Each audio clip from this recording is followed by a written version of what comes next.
Hello, Backgammon fans. Bill Riles and Ian Terry from our production studios in Houston, also known as our den. We're going to be showing one of a series of classic matches that we've started here recently. A couple of weeks ago, we aired the best of falafel, 3 matches over a weekend. Today, it's going to be the best of stick. But before we get started, I want to thank the USBGF for the support in these endeavors. And tremendous thanks go to Tara Mendocino as our production manager, director, whatever. And she came up with this idea of the XG panels appearing on the live video stream as we progress. So I think you'll see that today. Now, Ian is a good young player from here in Houston, a real student of the game. He's starting to play at a lot of the ABT tournaments. I'm sure some of y'all met them. Thank you for joining us here today. Really excited to be here. Okay. Now, what you'll see as we progress here today, with each roll on the live video, a XG analysis panel will pop up on the lower left corner of the screen, and our picture here will be reduced greatly here in a moment. But the XG panel will pop up with each roll at the bottom left corner of the screen. Now, they're still just getting ready to begin play here. But we'll try it. I know it won't fold. Within that panel, it might not roll out. We'll show the top 4 or 5 that's the thing. Yeah. rolls and the equity associated with each. These rolls are color coded, so a clear roll is not an error. It's less than 0.02 equity loss between any of those 4 plays. An error, and these are XG default settings, an error is between 0.02 and 0.08 equity loss. A blunder, and those errors are coded green. An error is coded red. Our blunder is coded red is 0.08, greater than 0.08. And as you may be familiar, a check mark on the left column shows the actual play that was made over the board. So I find this really informative. Yeah, it's going to be really looking to learn a lot today.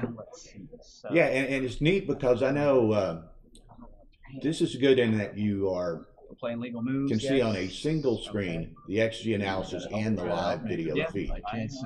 Personally, I find that much more interesting than going to an XG log and looking at a sequence of static pictures and flipping back and forth between windows.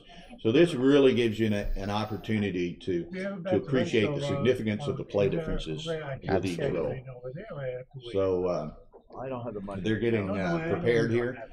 And again, it's kind of neat.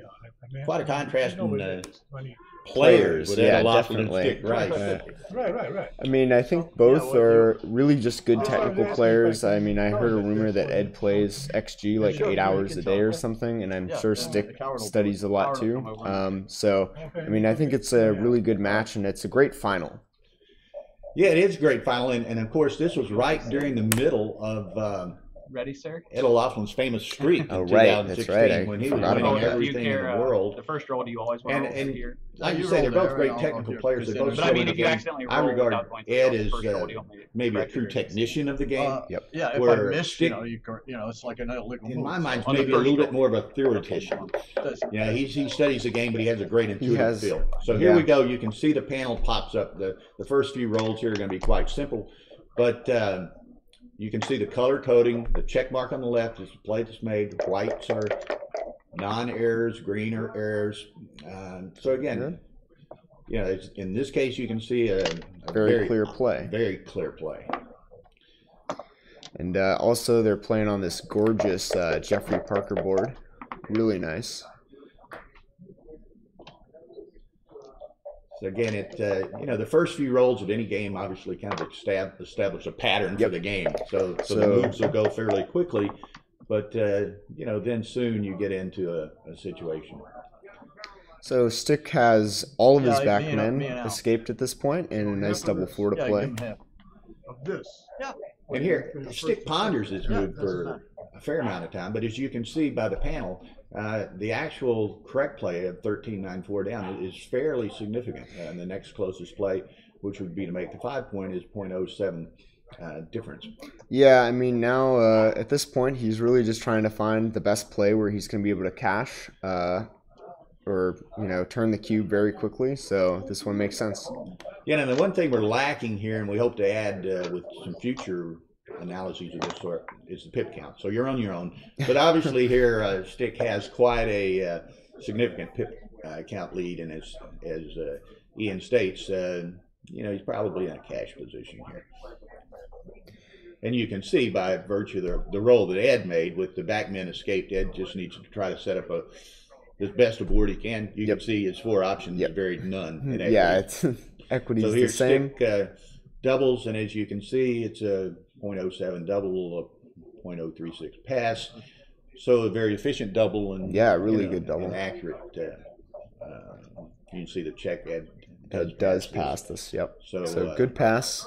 Good play, good pass, and simple first game, almost perfect. Yeah, they're almost perfect. Both played at a world champ level in the first game. Sorry. Ed, he's using his clock time. This is definitely, it's close. I mean, it's only 0.036, so it's definitely worth it to use that.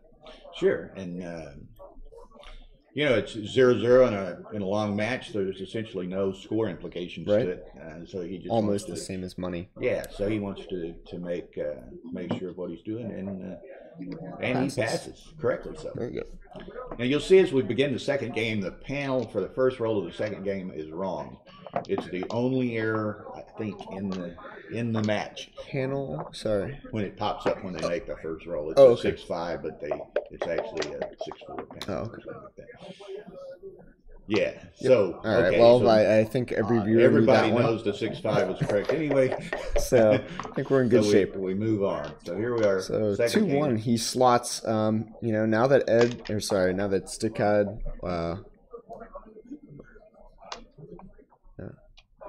Looks good. Okay, here we go.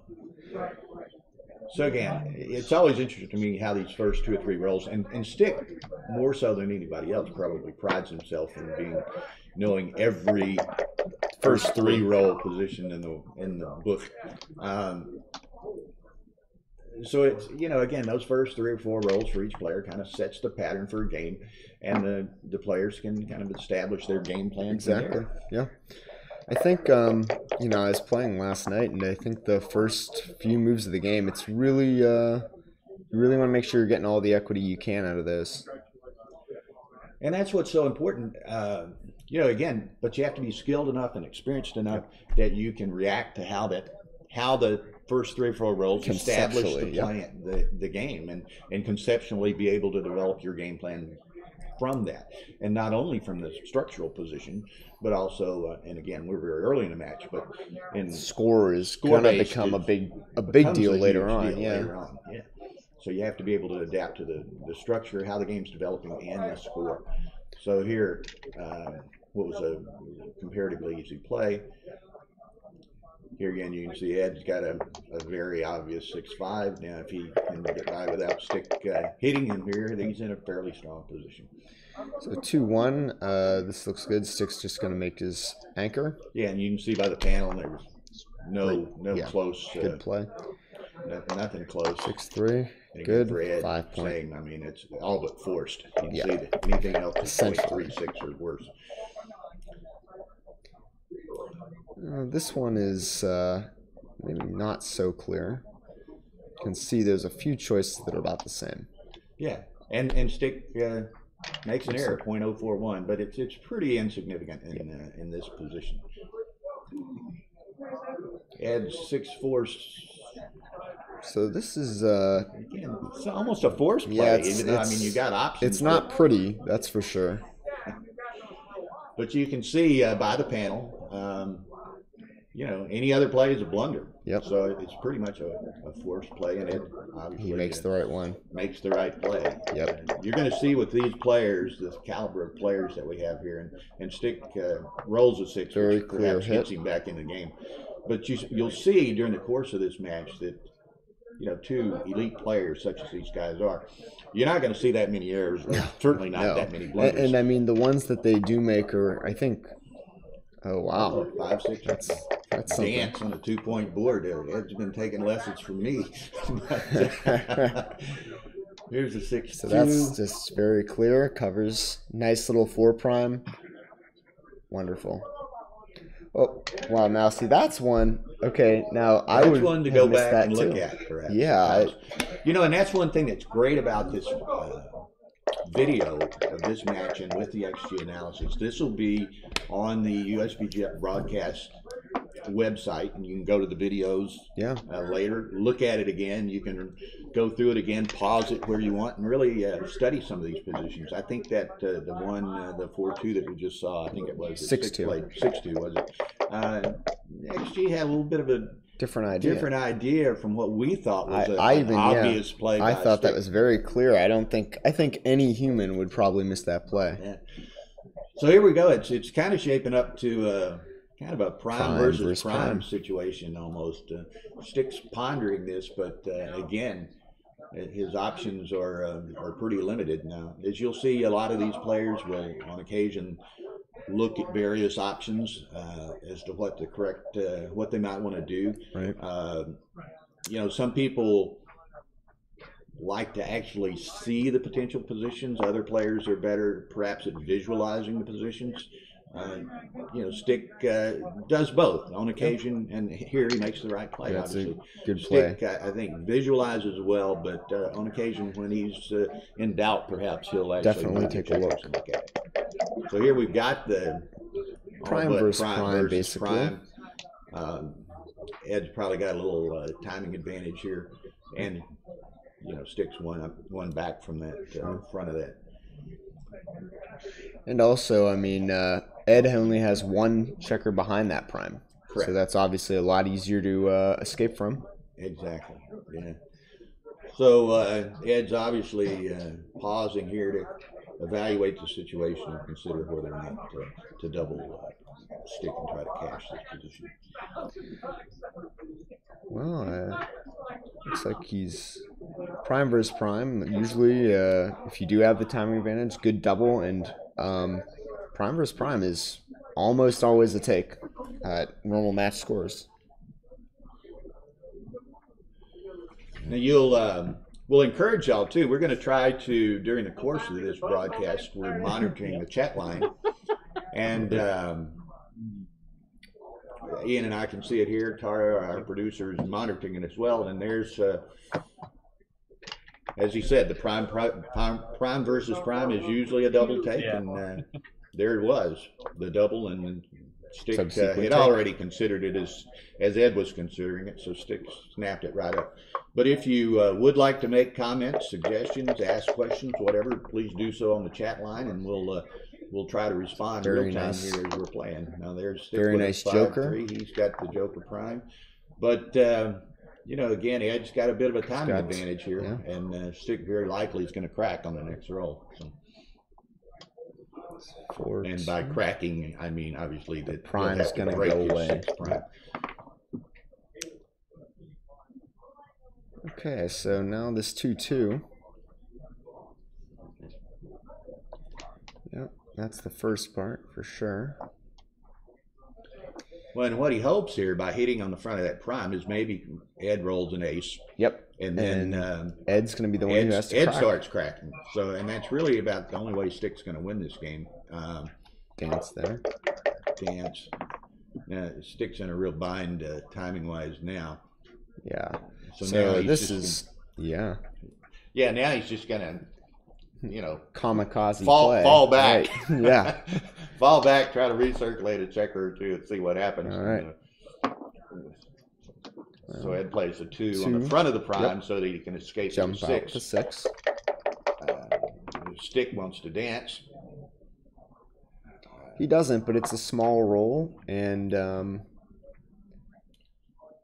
interesting. He has to come in with the 2, so it's his 1 to choose from. And here it's his choice. One thing he's got to consider here, and again, it's early in the match, but not only is he trying to win the game, but he's trying to save the gammon as well. For so sure. You have to balance those competing interests. And so it'll be interesting. As we can see here, the 2 plays are 0.003, so they're almost insignificantly different.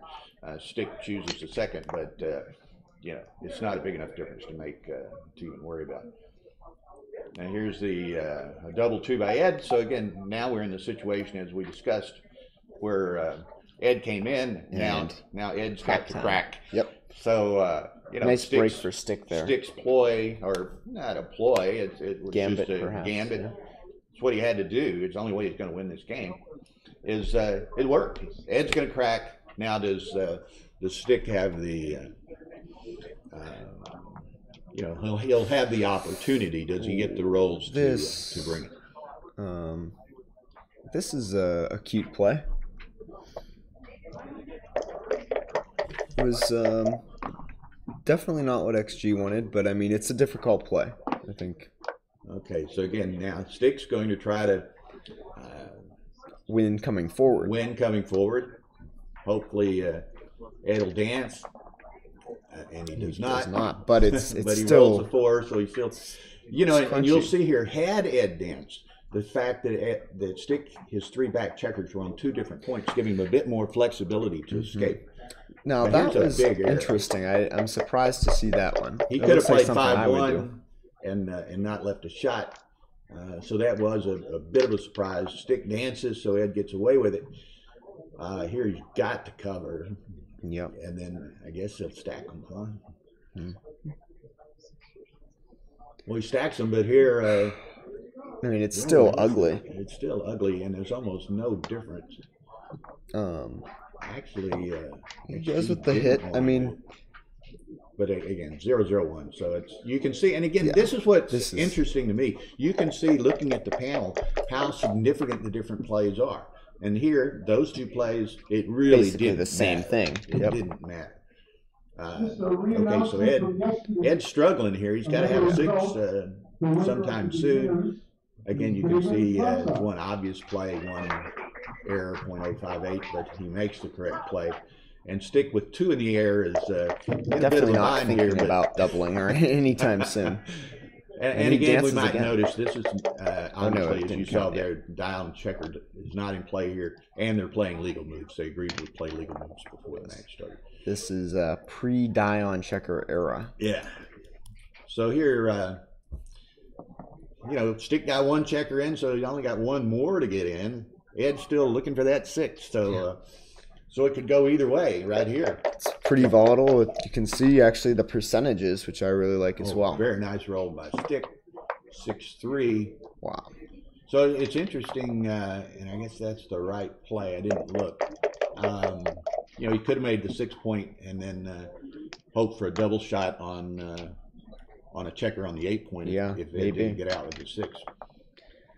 There's the 6. Oh wait, he's in the air. I'm sorry. I was thinking about the 6 from before, but Stick did hit me. Yep. And that was a good play. I mean, Ed has to come in on the ace and then get a 6, so it really complicates things for him. Got to have the parlay of getting out. So now Stick's going to try to get around and cover that ace point as quickly as he can. So now this is actually a mistake, which is pretty big. Pretty big. 0.132. Again, I think most humans would say just give yourself 6s to cover. Well, I think what XG wanted him to do was come out to the mid to give a little return coverage if Ed were to roll the ace. Yep. And also, I think that maybe it's thinking, maybe you don't need to cover because you're going to send the cube pretty soon and get a pass anyway. Yeah. And you can see it's kind of interesting that maybe, and we all see this in our own play, but it was really obvious here, that prime versus prime game, the double, the take, and just how significant the timing is in that case. Yeah. And and who gets the roll they need when they exactly. When they need it. I mean, they're volatile positions. I got crushed on that yesterday. It's just how it is. So here again, we're Sticks out in a standard 3-0 lead, and very nice 5-4 response by Ed. Stick's going to end up with 4 back, and again, the whole tempo of the game is established by these first 3 or 4 rolls, and oftentimes you'll see a hitting exchange like we've seen here. And now that's a great play. I certainly wouldn't see that one. Well, with 4 back already, what's a 5th, right? Yeah, exactly. So if he wants the 5-point. If he can get the 5-point, it's like the old adage: you can't make a point until you start it. Yep. Or McGrill's put the checker where you want it to be. And so Stick did that. So now Stick has he's rewarded with 5 point. Yeah. You know, and Ed's got his back checkers out, but he's been able to do nothing else constructively. So, and there it is. There's so the now hit. We're back to a good game. Yep, 50-50. Oh, yeah, and Ed, now it's not 50-50. Dancing on these 2-point boards. But, all right, so now this one seems pretty clear. Just give yourself builders and diversify. Nice. Yeah, just the flexibility to perhaps cover more points. So there's Ed, 24, 13, 10. So, well, again, this is almost a coin toss. You know, again, what's his? How does he want to play this game? Yep. Well, he doesn't want to come up and get pointed on. That's for sure. Now, I would, you know, some people will want to hit the checker on his 3-point. I would rather play 13-10 myself because right now Stick has 3 back. You only have 1 back. Why give him the opportunity to send one of yours back? So take advantage of the fact that, you know, you only have the 1 guy back. True. And just play 13-10 and try to build something on the next roll. But again, it's kind of a coin toss here, 0.002. So it's really more of a style of play and what you're comfortable with. It's a choice. What do you like to? What type of game do you like to play? There's certainly ones that some players would hit try 3 and some would play depending on who you play. Yeah, and again, that's right. It's not only what you play, but what you think is, you know, the best against the player that you're playing. Now here, Stick chose to make the 5-point as opposed to the 4-point. Ed's 5-point as opposed to 4-point, and it was a huge correct to do so. Yeah, absolutely. It may be tempting to make your own 4-point, but that 5-point, particularly with 3 back, is pretty big deal. Yeah. Okay, so Stick has a 4-1. He hops off of his opponent's 5. Bigly. It was a big error to do so. Actually, he wanted to make the 4-point and build that board. Yeah. I mean, Stick himself always says you better have a compelling reason to get off that 5. There's the dance. So a lot of dancing on small boards. You know, I mean, I think Ed is maybe going to consider the cube here. Probably he's got 1 in the air, the potential to get a 2nd. But I mean, maybe eventually a 3rd in the air. Probably he's a favorite to make the 5-point. I mean, look at all those blots laying around. So here we go. It's a double. Pretty huge take, and Stick snaps it up. But you can see 0.026, a very efficient double by Ed. Perfect. And that double 3s was great. Double 3s is awesome. Yep.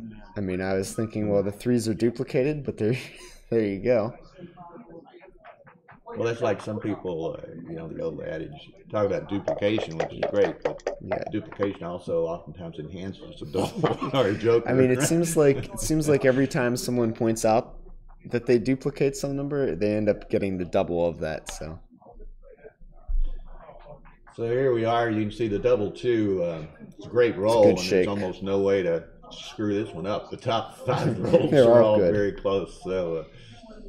And Stick picks the 5th, which I can't exactly read. It's 23 twice and 12. We'll know when he moves 13, 11 in a second. But again, very little variation. And again, this is just going to be kind of an option of how Stick wants to play this game.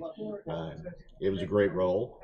He's got the anchor on the 2-point now, and let's see what happens. He comes down 13-11 too. So he's going to try to entrap those 2 guys in the back. He's going to play a containment game here.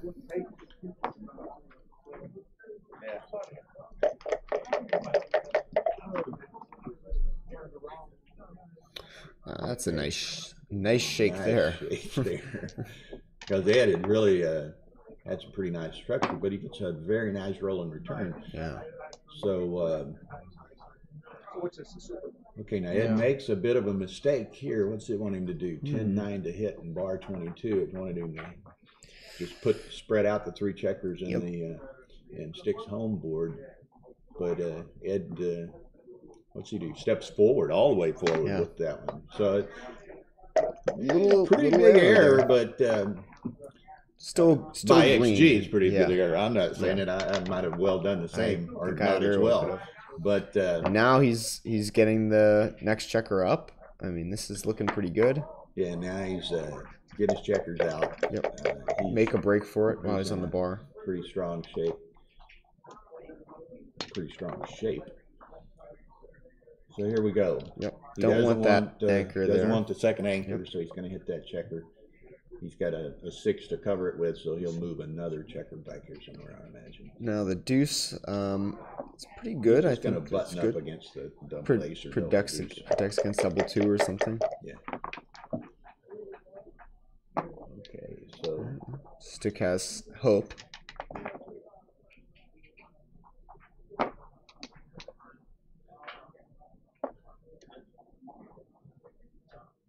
Pretty clear play there. Correct play for Ed. And a fairly clear correct play. Okay, so Stick got the second anchor it is. And he slots. And again, I mean, he's not in a good timing position. It doesn't really bother him to recirculate. Yeah, absolutely. If he can make the 4-point, great. If he gets hit, so what? Yep. It's really important to make his points in order. You know, I think one thing that is really important when you're playing a back game, make those points in order. Pick that one up from Pure Strategy. Great book. Yeah, that's Mark Brockman Olson's book. One of my favorites. Great book, great guy. And their new website, Backgammon Galaxy. Yeah, it's really fun. Really neat, where it has the XG integration with the server.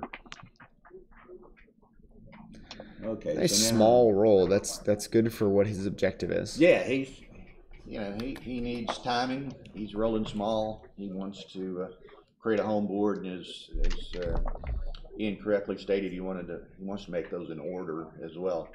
So he's content if he can roll small and Ed moves some freight. Then suddenly his timing's pretty good. Yeah. 2-3 back game here. 2-3 is generally a pretty strong back game. So. Yeah, and it's just you've got so many back. It's just more often than not a question of timing. Can you maintain the timing with that many checkers back? Yep. And it's borderline. This is a little bit scary. One big double, and it's definitely going to be problems for either. Yeah, absolutely. Stick will. If Stick rolls big, Stick's going to end up crunching pretty quickly. If Ed rolls big, then he's going to get into the problem of coming in against that 2-3 game pretty quickly. Yeah, you'll roll the big set and ask, why don't I see this in the race? Why now? Okay, so there's the 6-1. Imagine he's going to play 11-4, which is a very small error, but it's just consistent with what Stick's trying to do. He wants to make that, build that prime in order. I certainly wouldn't go for the 2-point. So no, I wouldn't either. So all right. Okay, Ed's got a 5-2. So Ed's kind of treading water, biding his time here, hoping that Stick will crunch before Ed gets into the problem of coming in against the 2-3. And Stick's timing's starting to look pretty decent, actually. It's starting to shape up. Ed makes a pretty good error here by XG standards. They wanted 12-7, 11-9. He plays 11-9, 10-5. So he actually, interesting. He gives the indirects here. I mean, I think at this point, Stick would be perfectly. We'd love to try to win this coming forward from here. I mean, he's got a nice board now. It has a little bit of teeth to it. When you see he can make the 3-point and slot on the 2. So again, he's working at building that board. Prime from the back. This is there's a nice pretty good roll for Ed. He's got the 6 prime now. Obvious play. He makes it. Prime's the back game. So now's the timing is going to be the timing. A little bit of an issue for 5 for Stick. And it's a nice. It's now another. I play the 5-3. I want to save a 5 for next roll. So don't have to. The 6 point. Nice. Okay, so Ed's going to go to the ace point. I imagine. No, he goes ahead and breaks it, which is kind of a trap play. Sense, but he's got a lot of builders, so the trap plays definitely right. Okay, well, the trap play doesn't work when you get the double sixes. So that's 3 of them. Where's his 4th? Maybe Yeah, it doesn't matter, really. Can't screw this one up. 0-0-1, you can't screw it up. So stick ultimately brings it on over to the 10. He could have easily put another builder on the 4. But it doesn't matter. Now we can see how the trap play would have worked. But the checker's not there to point on, right? So Ed's going to have to play this safe, I presume.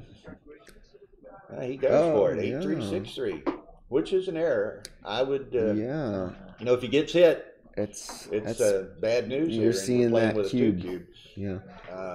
I'm a bit surprised, but it kind of goes. An old adage I use a lot. Not that I do much teaching, but I do work with some young players on occasion. You can't be afraid to win, and you can't be afraid to lose. That's absolutely true. Both ways. Well, there's a nice doublet for Stick. Ed gets away with it, and now he has a much better structural position than he would have otherwise. 4s. Okay. Nice, just bring him in. Forward, any other play is a big blunder. Very nice. And we hit the clock there. They wait till we get along to like 10-9, and then everyone comes over. Here we go. Let me respect you guys. Nickels, now that's what Crunch. Stick didn't want because they're crunching big time. Forced play. I'm good. Yeah, Stick is really. Oh my God. That's. Yeah, he's not happy about that one. Comes right back on Ed at the double shot. And now suddenly he's barely a favorite. 55% to hit. What a bad there it parlay is. there was for What a sick game. Stick, because he had to break his 6 point. One thing is an aside, while Ed may dance for a couple rolls here. Well, he's not going to roll. It's a double, and he take, although small take, and Ed drops it like a hot rock. It's interesting sometimes, and I'm surprised that maybe Ed, although Ed may be very familiar with his position, but oftentimes with less experienced players, perhaps, when they get a really adverse roll or two like that, they're really feeling down. Oftentimes you can hit them with a cube, and they're just going to throw it in. Yeah. Now, again, I wouldn't expect Ed to do this. No, I expect definitely he not. might have been more familiar with that position. But, he did toss it in a hurry, even though it was only a .06. It's an 0-1-6 take. Yeah. I was going to say is another side that, and people will notice it within this match, and it's something I don't particularly like. At our tournaments, we let people do it, but I don't like mixed delivery systems. Okay. I think, if you're going to roll the dice, roll the dice. If you're going to play with a baffle box, play with a baffle box. Sure. I don't like one using a baffle box and one rolling. But if both players agree to it, like I said, I wasn't good at our tournament, and fine, but just personally, I don't like it. It's kind of disconcerting. I always say I'll play with a baffle box or cup or whatever. But yeah, I don't know. Mixed delivery, I always just try to agree because I don't like the mixed delivery too much either. To each their own. Yeah, so here we go. And again, as you can see, Sticks had two turnaround games in the first 3 games. He jumped to a 5-0 lead. 15-point match, there's a long way to go. But here we are. Those first 3 or 4 rolls setting up the pattern of the game. Stick's probably going to get another checker here. So now Ed's going to have those 4 back and hope for a double anchor back, and we'll see where it goes. 4-6. Best shake. Again, he wants to get the ace point ultimately, perhaps, so he doesn't mind getting that checker sent back. And there's not really much of a play with another play with a 6 anyway. So 4-3. Well, first part of the play is pretty clear, and then the second checker kind of plays itself once you realize that. Yeah, you got to hit the guy. Cleans up a blot. So Ed's probably he's gonna stay back. He wants that deep anchor if he can get it.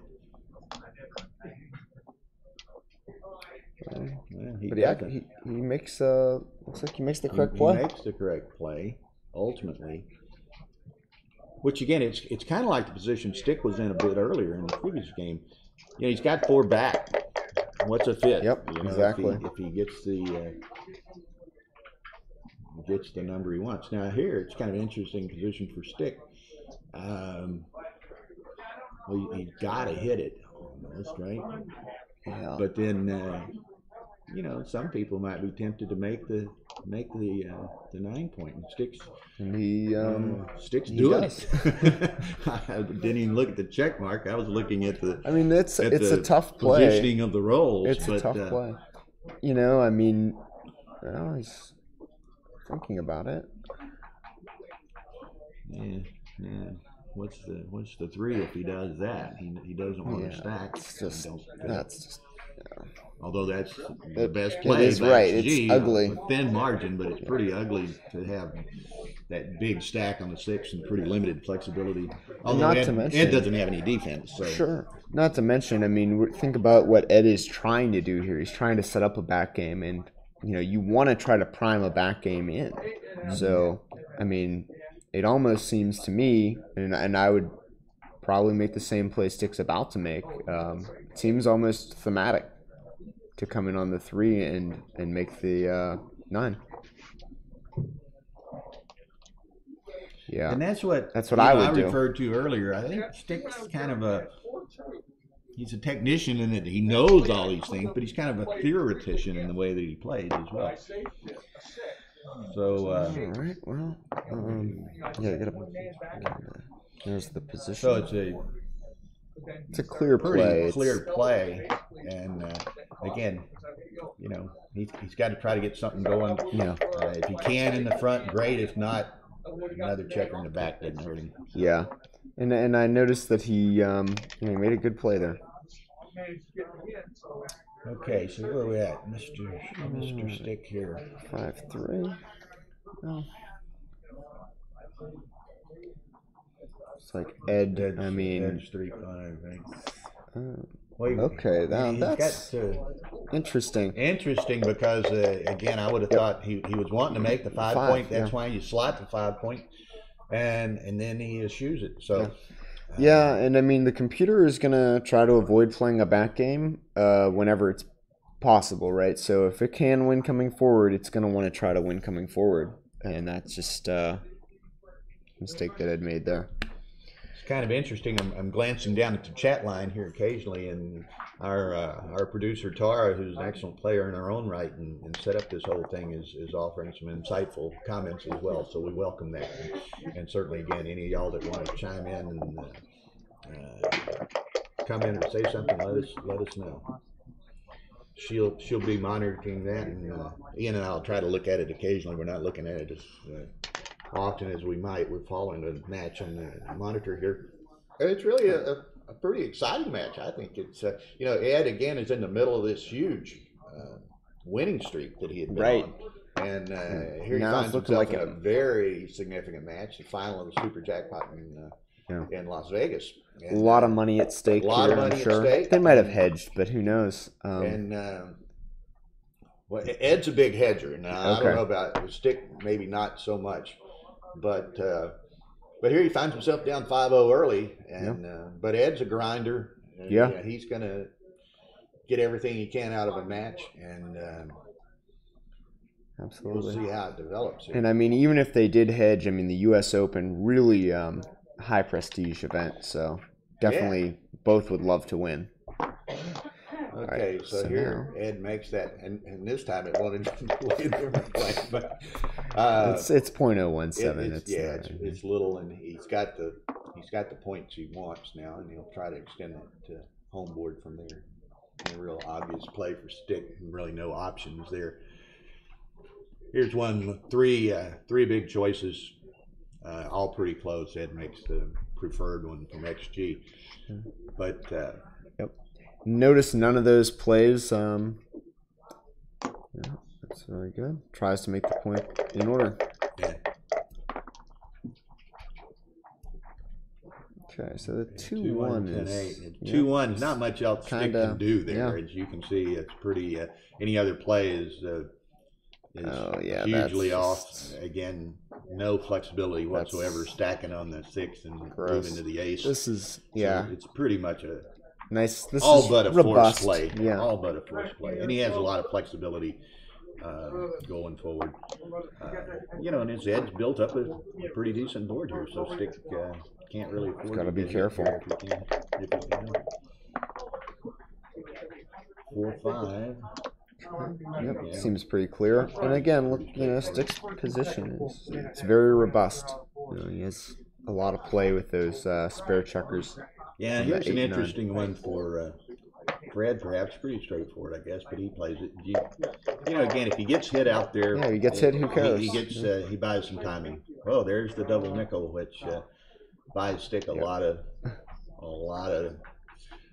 pips, and He gets can rid of really clearing dump that those point there. behind if he really gets into trouble. Yeah, So and obviously that was .257 positive. That was an obvious play. big time joker. Big time joker. So here we go. Ed's still trying to make a play and hope for a Well, shot. Stick has other plans. Reaches for the cube. And he doesn't even Ed think about it. He snaps takes, up. and it's right to take by a lot. Yeah. So obviously, I think this is a position. Ed's seen a lot of these positions Sure. before. It's going to be tough to clear against the 4-5 game. Although Ed doesn't have a lot of timing either. So Yeah, he doesn't have a lot of timing, but at the same time, this is a back game that can easily turn into a nice 4-point holding game with 2 gaps. I mean, it's really, Ed has some play here. Now Stick's, looking at a couple options here. Really, I think in the short term, because Ed doesn't have much in the timing perspective, he, I think Stick wants to maintain as much flexibility as he can. So, he's looking at this 9-6 play, which really kind of strips that flexibility. So I think he might want to take advantage of of Ed's poor timing and leave himself some flexibility here. Absolutely. Okay. That's a nice play. Well, we're getting some So nice we got compliments from here. Joe Appreciate Russell. Joe Very Russell. nice. And, Good, very good player. excellent Excellent. player. Two-time world champion. Almost And, two-time. USBGF chairman. I'm glad to have Joe checking in today, and we support the USBGF's, or appreciate USBGF's support in these kinds of efforts. So here we see the back game now is a holding game, but he's got a gap, and where there's a gap, there's hope. Where'd you hear that? It was you. I always say that. Where there's a gap, there's hope, right? So, and interesting as an aside here, while we've got this little bit of position, we mentioned the USBGF and their support here, Joe watching the match. I'd like to encourage everyone watching this today to support your not only USBGF in the States or wherever, but wherever you're watching from, support your local federations. They do yeoman's work in trying to promote the game, bring new players into the game. Hopefully broadcasts like this and streaming from various tournaments and the other things that various people are doing, will bring the game back to where it should be. Yeah, and I mean, I think with what we're seeing with the BMAB, I think it's great potential to really take off. It's an action game. Hopefully, it does get the attention it deserves. Yeah. So there's getting down next roll is going to be kind of interesting. Yep. Ed slots it here. Now here's a real key roll. This in is this big. game, right? I mean, there's- what can Stick do? Can he avoid? Oh, that's Double deuce great. is Super roll. Fills that gap, brings them in. So You know. it's pretty straightforward from here for Stick. Yep. 6-6 is really the only nasty number, and he doesn't come up with it. Beautiful Would you 4. have been tempted to cash it there? Would I have been? Yeah. He doesn't have the cube. Oh, the he cube's already Ed there. has It's it. hiding behind the window up there. Okay.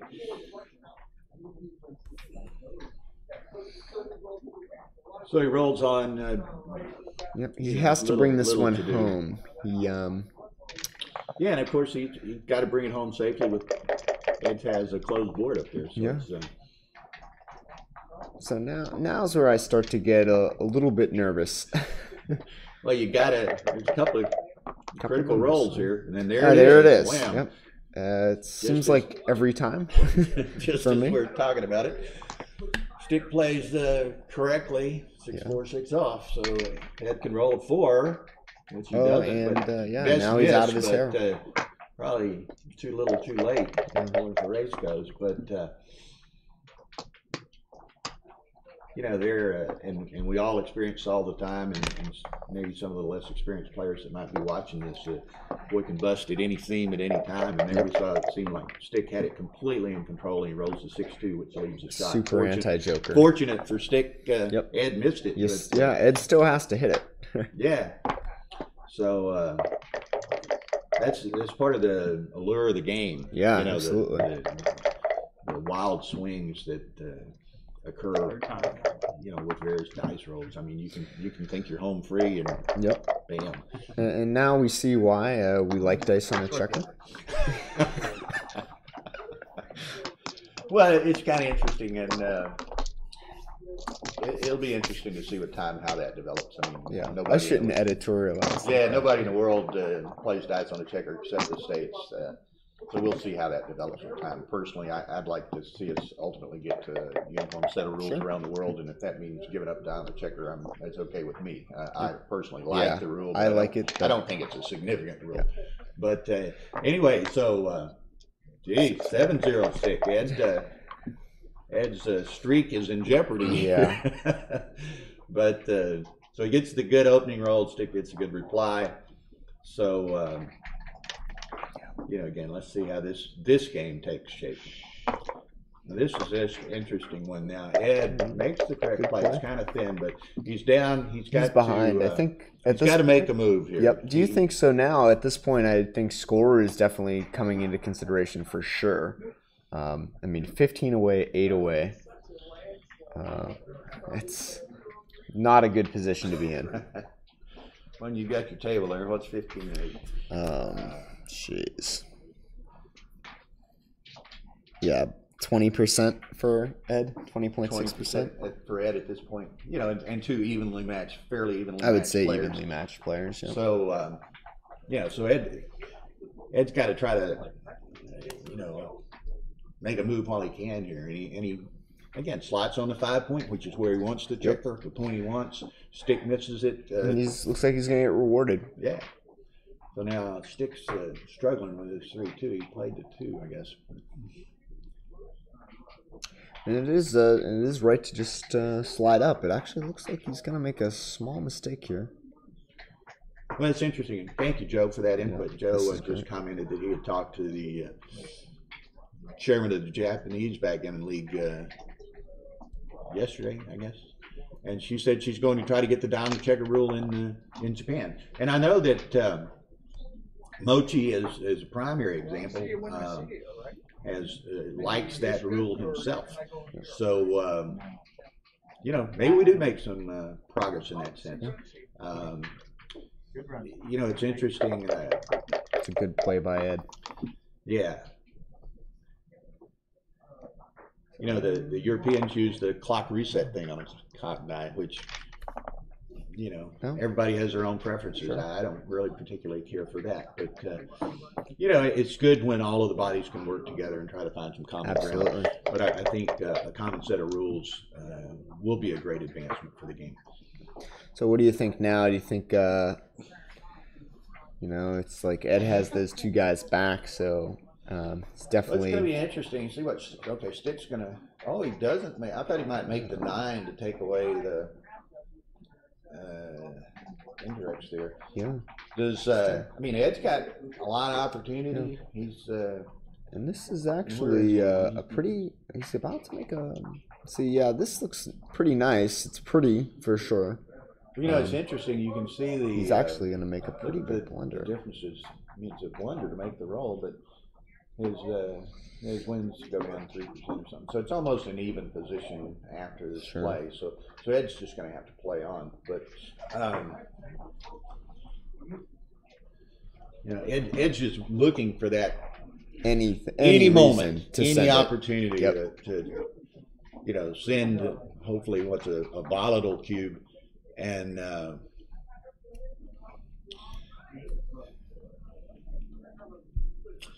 Yeah, and they're chiming in a bit with some of the things that are going on with Down the Checker. It's going to be an article in the next USPGF magazine. And, you know, it's kind of interesting, and I laid these out here just and forgot to show them earlier, but if those of you who are watching are not familiar with USPGF Primetime Backgammon magazine, just an excellent, great rollback. That's a really great shake. I think, but a great magazine that we're very proud of, and I would encourage you to check into it. And our two players today, we've got some recent magazines. Here's summer 2017 was Stick. The game's foremost technician takes the Masters at Ohio, which was a match last year. And then, of course, summer 2016, the year before that, which was during this streak that Ed's involved in. Ed was on the cover. So a couple of really neat players here. Yep, so Stick big double, danced, big pass, and yep, very clear. Yeah. So Ed finally gets on the scoreboard with 1 point. Breaks the ice. Yeah. I'm sure he's glad to stop the bleeding. So here we go. Let's see what happens. Okay, so the screen pops up 6. Obviously, very clear. Very, very clear, obvious play, which blocks Ed 6-5. 6-5. Yep. So everyone knows this the response. Obvious reply there, but gives Stick the chance to pick up that checker. But Stick can't. Lands on that. So again, and as we would expect, nobody's better at the first 2 or 3 rolls in a game than Stick, and you're going to see Stick make the appropriate play here. Yeah, he just wants to try to bypass traffic and run past what Ed's trying to make. And look at this. Look at this. This is a blunder. It's actually, it's still right to make blunder. that 5 point. Yeah, so... yeah, and he gets punished. Yeah, and you can see why, perhaps. I mean, it's pretty... probably 50-50 to get a checker hit there and back. So Ed turns down the 5 point, and here we go. Okay, so he's stretching it got out. The gusto now. He's either gonna, develop and some good points and a good board. Horrible roll for Stick. He's gonna get more checkers sent back. He got away with the. He's going to get to 5. Well, boy, but look at these options, huh? Well, I think you got to get the 5 and hit. Make his own 5 point. Yeah. 5 and hit, and that is what he does. Very good play. He's got the stronger board. He may as well try to take advantage of it, especially at this score. And if he gets the checker sent back, he gets the checker sent back. Some people might have been tempted to make the defensive 5 point there, but and there's the checker sent back. Big obvious play here for Stick. And of course he makes that right play. Doesn't want the triple shot at him. If he can help it. Okay, so Ed makes, again, a big obvious play. He wants an anchor. It's not the one he wanted necessarily, but he has to take one. Yep. All right, there's a hit. It looks like all but forced play. Ed has a ton back already, and now Ed's got to really think about this one because it's not necessarily so clear. There's a lot of plays that are really close. Well, it's the fourth 3, which is as it ends up by the analysis, the real tricky one. The real kicker is the 4-3, and he plays the 8-5, which is correct, but by only 0-0-5. Oh, and Stick stays out. Ed just cannot double here. He's got too many men back. He's not even close. It's 50-50 game, and he's got 5 checkers back. So it seems he's thinking about it, maybe just trying to gauge his position. I would imagine he can't be thinking about it. But he's got to get some of these guys out of Dodge. Guys out, or a second anchor, and he can't get the second anchor at this point, so he chooses a board. Make another point. Yeah, and now Stick's gonna dance 25% of the time. Right. He doesn't. And that's really about his only 3, as you can see the differences in the plays. Yep. It's a forced play, but you just don't want to get pointed on there. Okay, now that's got to hit from somewhere. Yeah. Those So let's see now. 4-5. Stick's probably going to safety the Yeah, one. Yeah. pretty much, very clear play. Look out. So All right. So now that's a great shake. Not only does it make the 4-point board, but makes the 8 he too, gets, so it's got gets a some broken guys 6. out. This is looking good. A dance here, and I mean, Okay. Well, even that, what do you think? That's I don't know what's the count. at this score. Ed's still behind. Yeah. You got the 3 checkers back, but I mean, pretty desperate times, score based, right? So yeah, well, he's up to probably what 25% now or something after you got the point. well, we but can tell you that's 14-7. yeah, exactly, 23.6%. Yeah, but I don't think he's quite there yet, personally. But I'm not the player Ed or Stick is, so let's see what happens here. And even though I've watched this match, I don't remember every play, so I'm kind of enjoying it as we go. It was a double. Was it double? Looks like it was. Was Yeah. it big? Did you notice? Double ace is a great roll. He moves up to the 5 point, makes the bar point. So I suspect Stick may be looking at something here, unless Ed decides to play on from here.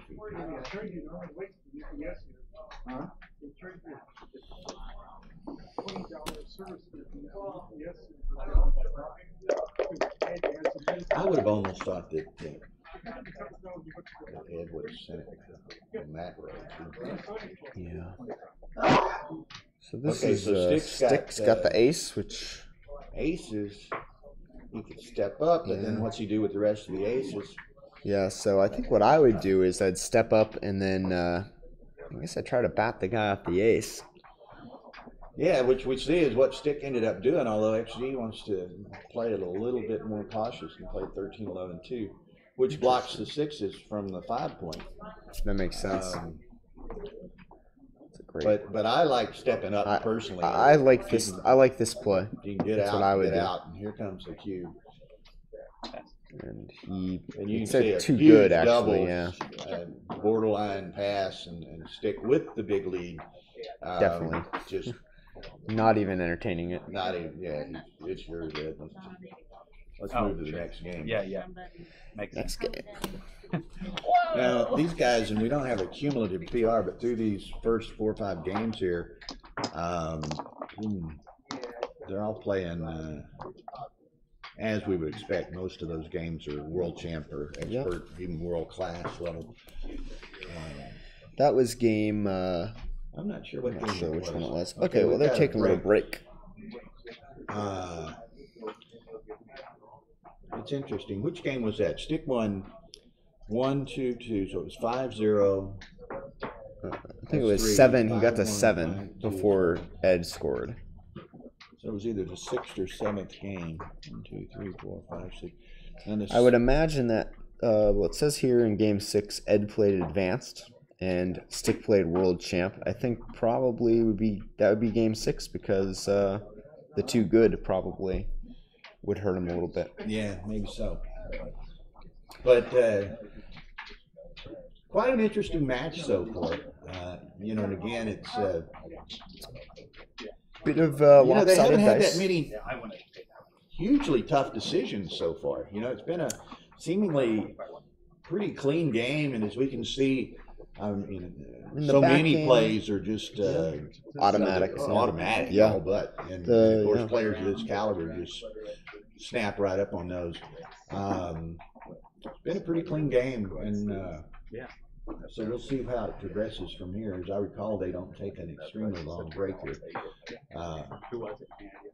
But, you can really see. So this was 2016 in Las Vegas. We have the U.S. Open out there. Howard runs that tournament. I'm sure it's a great tournament. I've never been to either one, but I'd like Well, they to. are. They're back already, so that was a very quick break. And you can see Stick has his headphones. And they're playing 15. They've not used that much time, so time's not really a consideration for either at this point. So here we go. Let's see how this game shapes up. 3-1. I think Ed knows how to play it. Automatic here, as you can see by the panel, and as we all know anyway. And there's the double ace reply. And it's interesting. Stick steps up. Many people would have made the 7 point, but What do we got here? 4-1 for Ed. No, I certainly Barely. would have played this one wrong. Would you? Yep. I try to avoid the 13-8 whenever possible. Okay, so there's 2-3. Pretty easy play for Stick. 4-3. Yeah. So here's Gotta where you try. wanted to be anyway, right? Yep. So, you know, again, this is going to tell us a lot about this game, this roll. That's a great shake. Comes out with tempo and Plenty of builders. brings another builder into a really great range. Okay, Ed gets Anchors that up. forward. Or no, he actually He's can gonna hit. Yeah. Yeah, I overlooked the hit. Yeah. Anything else is a super blunder. Stick anchors. Hits loose, which is hugely correct. 4-1. What's Ed do? I would diversify, I think. Well, he plays 6-5, which is what I would play. That's But what I 9-8 do, was but it is hugely wrong. correct. So, I mean, interesting blunder. And then Another great shake. yeah, they wanted to play 9-8, and he didn't, and he gets hit on the 9. So, and then he dances. So, Wow. here And we I go. mean, now- Sticks up to 64% here on this game. See, it's just a little It bit could get too early. ugly quickly.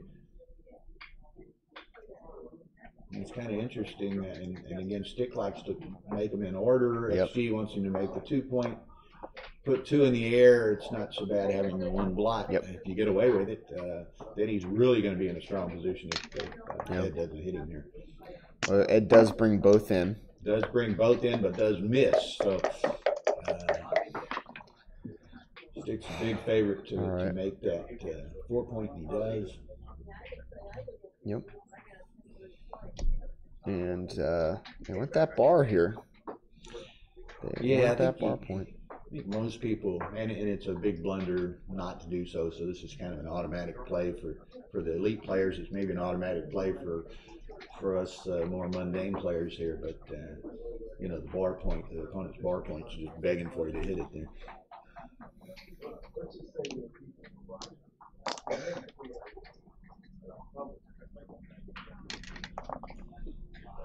Yeah, as Tara said, this board they're playing on was the tournament prize board donated by Jeffrey Parker Games. Kit Woolsey won the board Woolsey got it. in the by winning the championship division of the tournament. And it was acquired by a viewer on the live Yeah, stream of the final. there's a collector. Collector. that, I believe I met him, ending up played him. Bought the board from Kit to add to his collection. It's kind of an interesting, obviously quite a colorful board. Yeah. It's the color is called mustard in the Jeffrey Parker lineup. Slate, I And think is the other one. is what? I think it's slate. Slate is the other color. Yeah. It's magnolia field, Magnolia slate, field, yep. and mustard pips in the mustard case. It's one of those that's kind of love it or hate it. Now here Stick contemplates about this for a long time, and he makes a big blunder.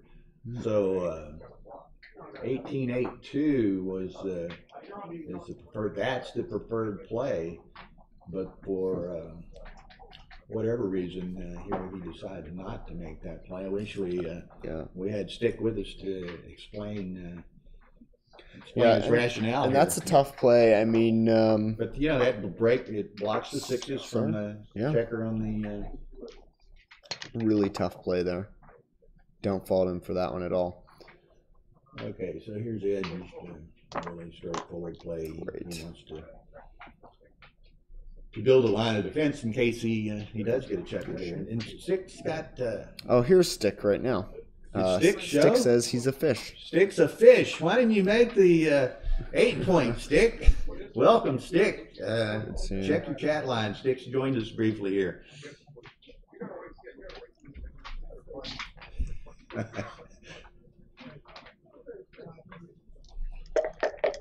So the one I want to ask about, Stick, comes up in a couple of games here, so maybe you can stay with us a little while. And And That's a pretty forced move there. Explain a couple of the plays, but the double five was an interesting play. Definitely was. And this is a good play by Ed. For those of you that don't know, in the chat line there, checked mugged is stick. So maybe he can offer some insight here and there while he's with us. We appreciate him joining us.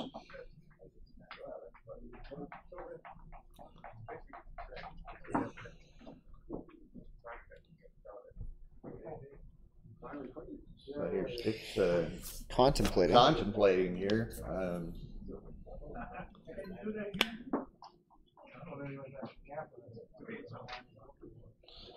It's kind of neat, Stick, and I'll talk to Stick as I'm facing him since he's on the chat line here. But you know, the panels that are popping up with the rolls really make it kind of an enjoyable view and a real learning experience too. As you can see, this was a little take. Marginal double, big take, but Stick little double. Stick passes on the double for the moment. It was point, what was it, 036 or something? Yeah. It was pretty small. Small double. Yeah. Easy take. You know, and with the big lead, you know, maybe he doesn't want to put the crooked numbers in play against it. Right. Because Ed certainly can take advantage of it if he gets the opportunity. That's why match play is so difficult. I mean, the considerations are really just there. Now Stick with the good move or the good roll that he got. He feels comfortable. He knows where he's at now. He throws it at Ed, and Ed passes. It's a small pass, though. I mean, that's a really great double there because you know, it's close. Double, 0.03 take that Ed passes, but you know, again, these guys greatly respect each other's games, and you know, you got to be careful. So 6-4. You know, I think being behind, I'd make the 2-point, but that's that's the general theory by many people. If you're behind, you make the 2-point with the 6-4. It's kind of the game and go type position, and but Ed plays the more conventional 6-4. All right. Good play there. Stick says, I always hate giving cubes where they just scoop them up without thought. A very good point. Yeah, so, and that's why, you know, I think, and it's kind of relates to the point Stick's making, and I say this occasionally, a lot of people will play XG, and of course, and many people, even, you know, inexperienced players, not the most skilled players, will play XG on its highest settings, and XG is going to always give them these most efficient cubes, and people are going to snap them up, and they're going to get used to doing that. And it hurts their game, I think.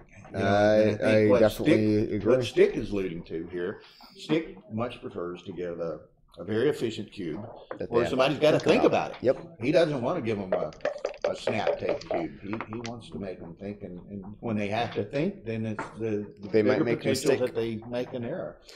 Yeah, I definitely can speak to that. I know I do play XG on one of the higher settings, and anytime I play someone who's more of a style player, it definitely trips me up a bit.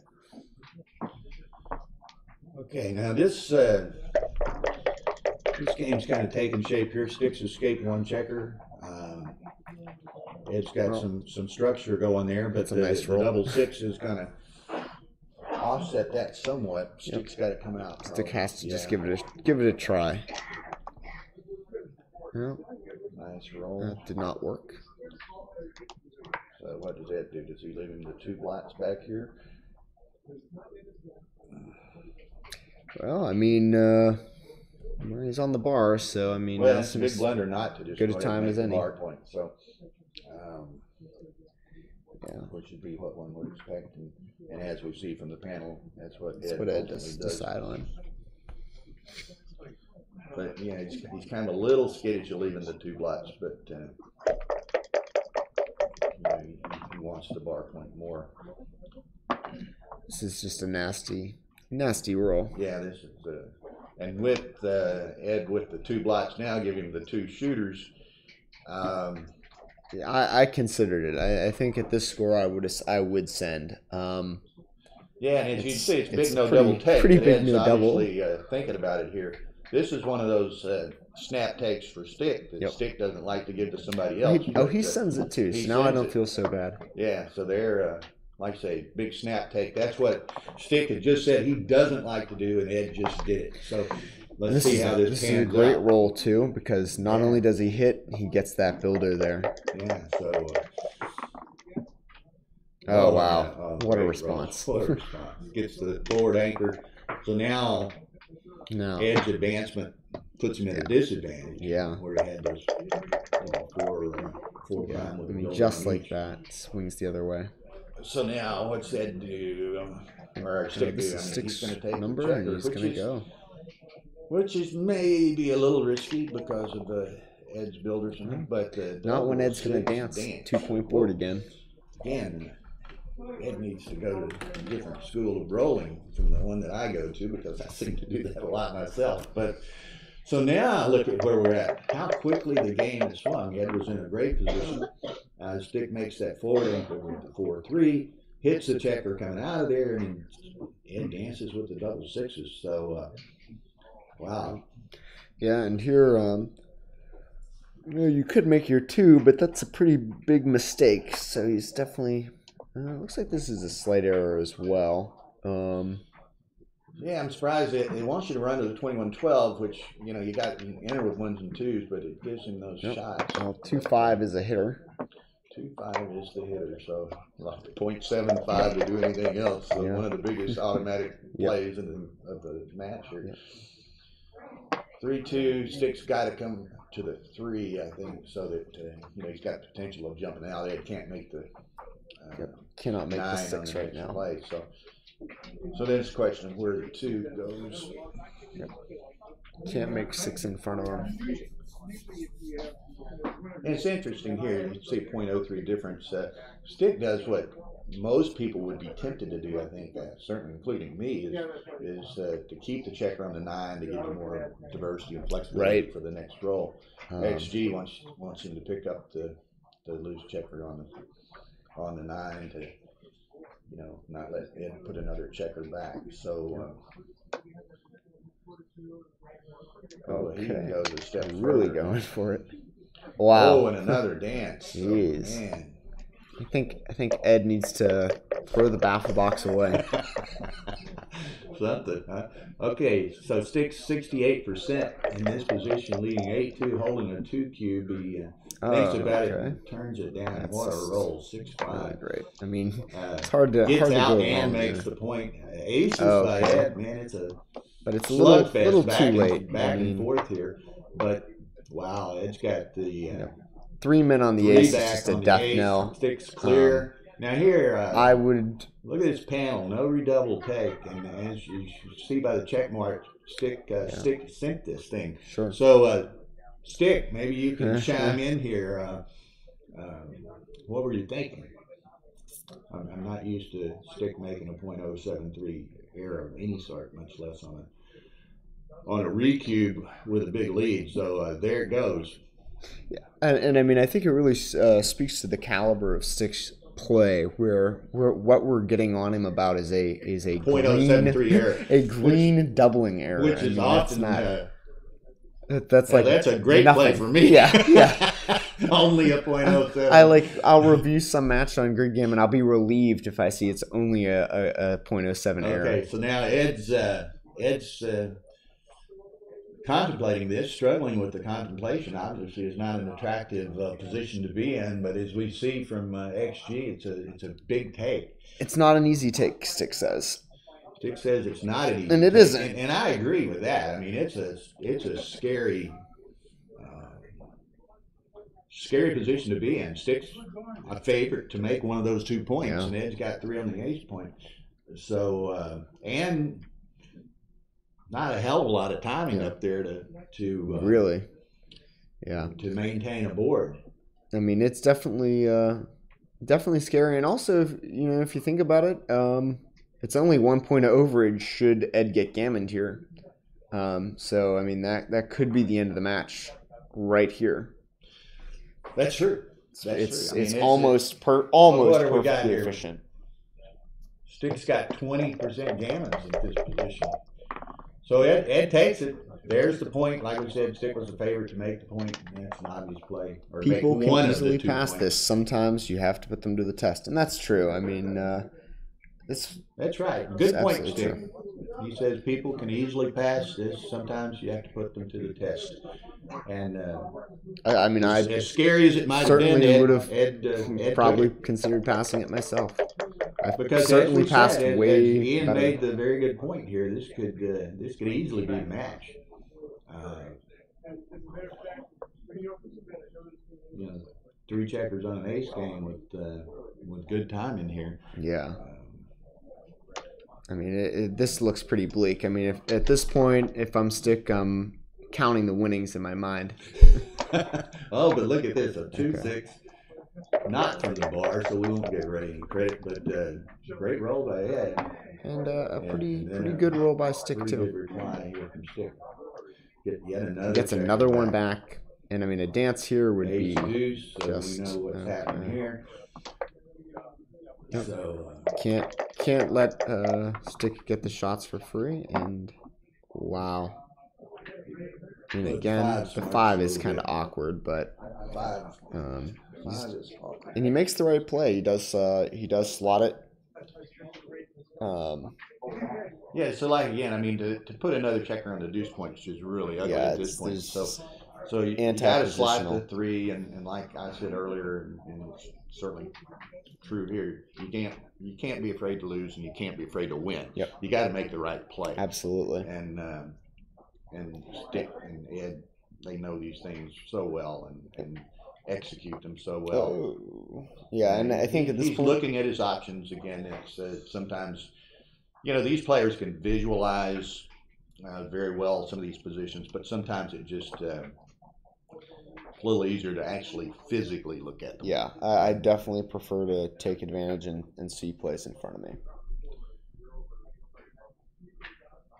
All right, so Ed is thinking here. Yeah. So. Yeah. Well, and as we know, like I said, I mean, if he's in kind of dire straits. If he misses this, yeah, he easily loses the match. Hit So your clock, he's gonna Ed. You don't wanna think Stick. about it. Let's let you think about this one. right. No, Yeah, no. exactly. It's almost. And I mean, that's what it comes down to. I mean, Yeah, I mean, look at if this. he doesn't I mean, hit, I mean, this Stick kills could get gammoned out kills of the this, and then gammons. it's the match for Yeah. Ed, right? Yep. So here we're playing backgammon now, and he comes in. It's not his best. I mean, Not it's his best. certainly not a dance. So, boy, just a really volatile game, and you can see some great cue play here. I didn't notice the panel when it popped up. I assume was that a correct double? I would assume so. I didn't pay attention to the panel. I apologize for that. Now, again, I'll remind everyone watching this that And this is this will be a junk roll for under the Ed. video tab of the USBGF broadcast stream website, USBGF or twitch.tv/USBGF broadcast. So you'll be able to go back and watch this anytime you want at your leisure, and and pause it on occasion and study some of these panels where they're flying by pretty fast sometimes during the live recording of the match here. So Horrible roll. yeah, but what a dynamic position and volatile position. Right, And again, it's absolutely. the sort of thing. I mean, geez, Yeah, so I either one of them mean, could lose the match here. But Stick's really looking for the Freedom 6. And it was correct redouble take. We have was correct. confirmation Double on the take. feed. Thank you, Tara. She covers for some of mine and Aaron's oversights on Yeah. occasion here. that's what a good producer and director does, cover the. All right, well, there's the Freedom 6. There's Freedom 6. So here we go. Now, Stick just. Oh, wow. Oh, This is double just. fives. This is getting ugly Yep. fast for Ed is now. There goes all the timing in the world. Well, and this is why, really like Ed's play. I mean, it's a really bad position, but, I mean, he certainly is still always thinking, what's the best way to win this game? Yeah, and He's you know, as it's developed here, obviously, I mean, there's a great chance he's going to get gammoned. Well, he was going to lose the match if he got anyway, gammoned right? on He 4. killed his gammon, right? So that was that's why it's a great cube. Right. Exactly. I know. You know, there was a cube you sent in a club match about a year or two ago, and Dmitry Abakov pointed out it's really easy to send a dead cube, right? And this kills his gammons. It's really great.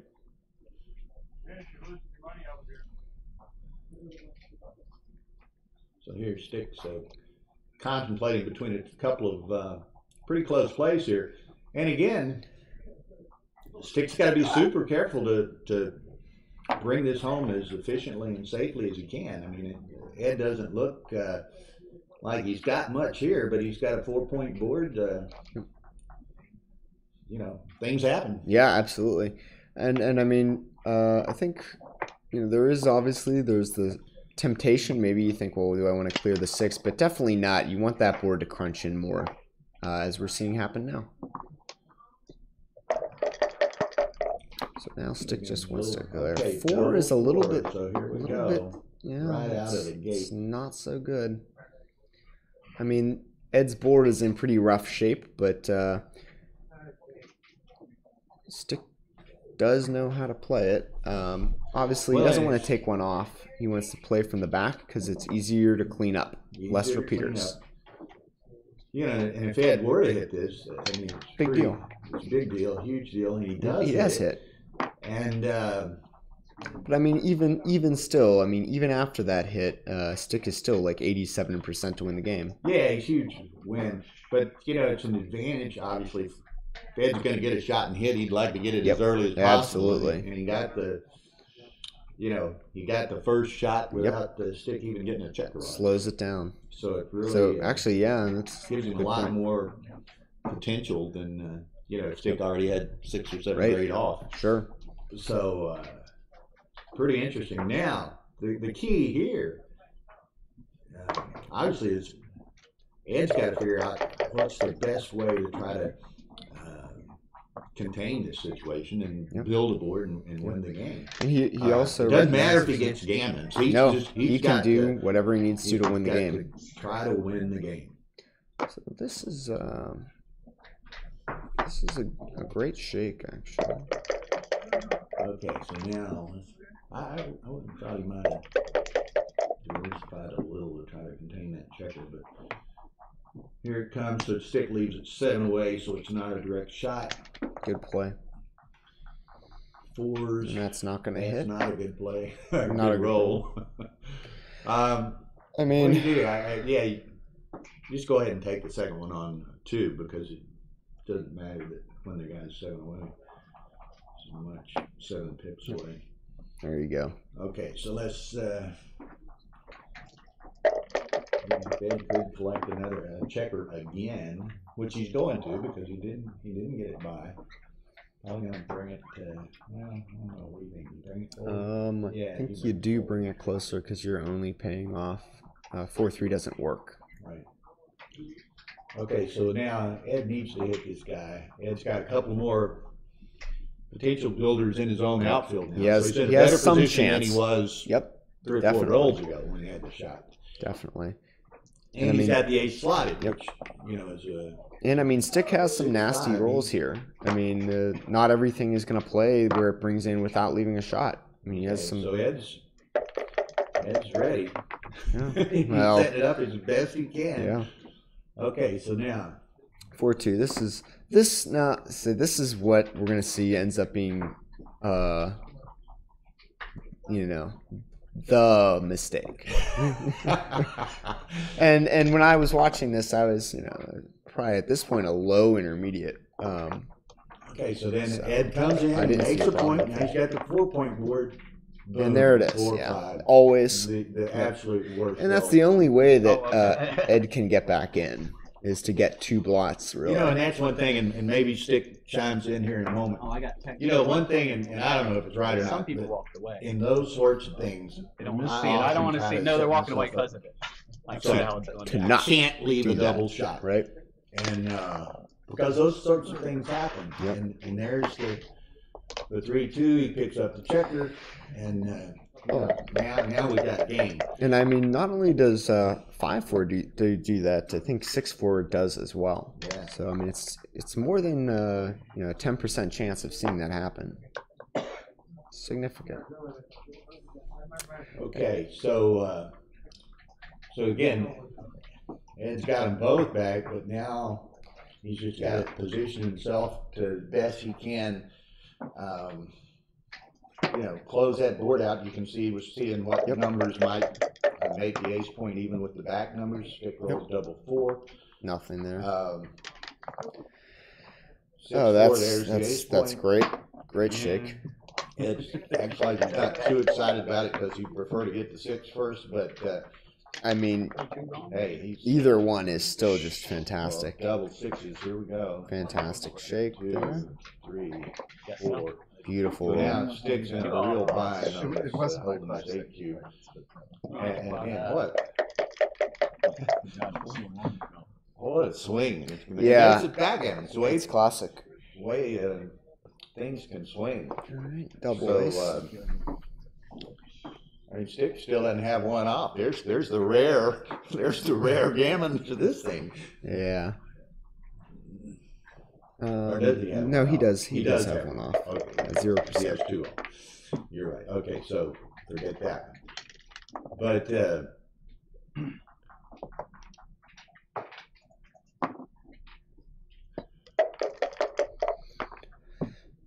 so now Ed's what's he? 99.2%. So he just wants to walk this in. Yep. Doesn't really have to worry about taking checkers off. Yeah, he can't score a gammon anyway, so just win the game. Just win the game. So looks let's see, 99.03, 63. Unless something really strange happens here, Ed's going to take the lead in this match. Really? After all the shots I gave you, you can't reach button. No, I mean, you gotta be a little unhumanitarian sometimes. All right, well, Stick is in, and it's looking pretty hopeless, but... So,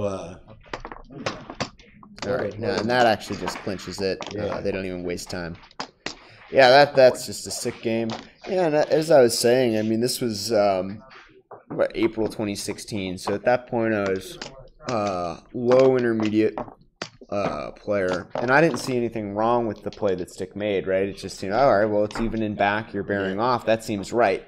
Now I see why it's not ideal, but I very well still would have made that play.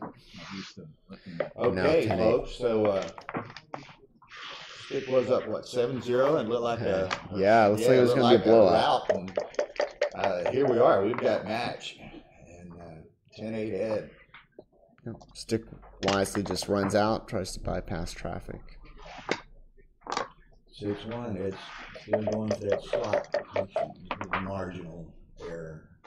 Now, this is when it does kind of ruin Stick's... could ruin Stick's... aces, but Stick's is going to go ahead and take the aces there. And correctly.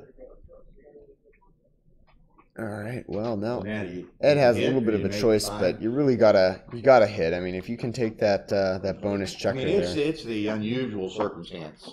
Yeah. When you don't hit. Right. I mean, if you choose not to hit something out there, yeah. Or if you choose to hit it, it's rarely going to be a big error. Right. This is a great shake. So here we go. Ed's going to pop it again. Good play. So again, we've got another game going through a hitting exchange just to kind of define the. It's going to define the tempo and structure of the game. Yeah, and Stick has a slight advantage here. He does have Ed outboarded, so not only does that mean that Ed could dance more than one time out of 36, but he also might have to make an awkward checker play. And this exchange continues. Again, yep. See, there's that awkward checker play I was talking about. Awkward play again, and that. Yeah. because he has to come in on the ace, and the 5 is just kind of problematic. Yeah, 1-5 can't blocked. clean anything up. And now And stick here's does double. stick And this is a double. great double. And look at this is a big double. 0.009 take. Yeah. But 3 Ed on the snapped ace it is up tough. like it was a fresh baked potato at the buffet. Is that Ed is a vegetarian joke? Well, take it as you may. But it's pretty interesting it being that close. Well, Ed just I mean, snapped that right up. 3 on the ace is a kiss of death in backgammon, if there's anything I've ever learned.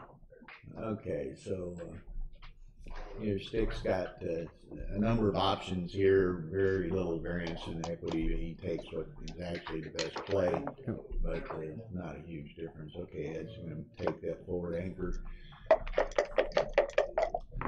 So this game's kind of assumed a posture right here. Yep.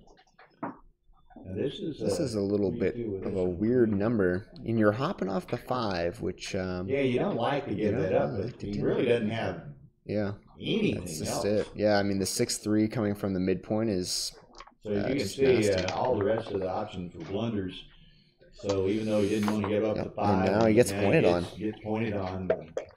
He didn't have any other option. I mean, and we're looking at this score, 5 away, 7 away. I mean, that's still, it's anybody's game. I mean, it's not the runaway that it was, but it's not panic bell time yet for Stick. And here, this is going to be interesting with these aces. He can just use them all to come up to the what's that, 21 point, or he could block the, 3 to 11, 10 to block 6s from his own 4 point.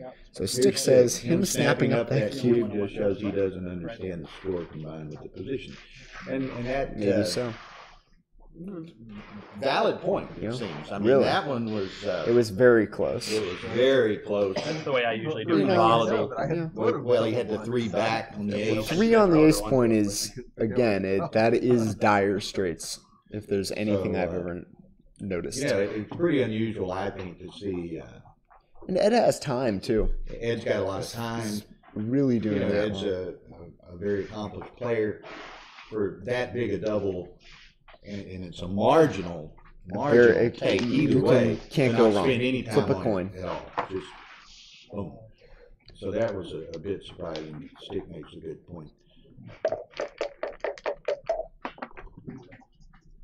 That's dance. That's dance. nasty.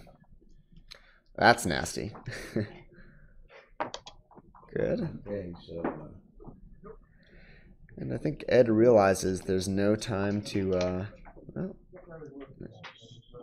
yeah. One more, Mr. Ed. Again, you can see all the top 3 options were very close. So it's kind of hard to go wrong here. He picks the 3rd best, but it's -0.0. Yeah, I mean, good luck distinguishing faulting anyone. Those. Yeah. That's what's interesting, and various players have various perspectives on some of this. I know Ray Fogerland, as an example, he often says that this is XG says it's .005, or maybe it's even some other play might be a .05 error. No human's going to play like that well consistently, right? So it's not like it's maybe that big an error against a human. It's that big an error against XG. And I think this is actually one of the situations that's interesting. Obviously, these guys don't know that it's that close. So Ed is taking a lot of time on a decision that really doesn't even matter. Yeah. But what's interesting, and Ed's typically a relatively fast player in my experience. Really? So here he's got a fair amount of time. Stick's kind of in between somewhere. Stick is deliberate when he needs to be. Right. He's a pretty fast player where, the plays are obvious, or he knows the position, or he understands the position.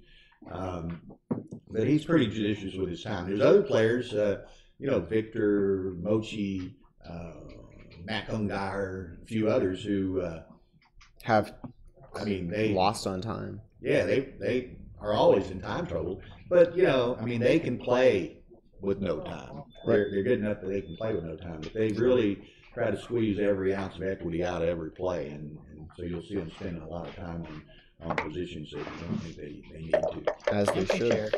Yeah. Oh, wow, and he So dances here's again. Joe taking this much time also shows that he thinks the options are close, which they are. Yeah, and good that's point. it. Yep, it's Good point. And not only are they close, but yeah, we're kind of a critical point in this game too. Yeah, this is important. Or in this match. I mean, if Ed can trap this checker back there and have the potential for a nice 5 prime there. Hell, he's looking at 14-8. So. All right, well. Pretty critical coming in on that 3. Ed can make that 9 point. Yeah, Stick, is fortunate to come in on the front of the prime. Ed's got to make the back, or Stick has a chance to escape. I mean, and now I think Ed is definitely contemplating. Yeah, and where is he? Ed's at he's at 65%, but a quarter of those are gammons. Yeah. Or a quarter of the time he gammons, not a quarter of the wins. Stick, as a bit of an aside here, he says if you've ever lost on time, you cannot play low on time and are a complete donkey. Maybe parenthetically addressed to Mochi and MCG, who of course they're all good friends and they all have a lot of fun together. There's a great shake, 3-6. Wow. Headed slide Saves on the front. the day. Oh well. So again, here's the beauty of backgammon. Right. Yeah. And it's kind of funny. Stick. This is ace 4. I can't make out. I guess it was a 4. Yeah, it has to be a it's 4. The ace, so I guess the safety nut that checker is probably big with that 5 prime against you on the other side.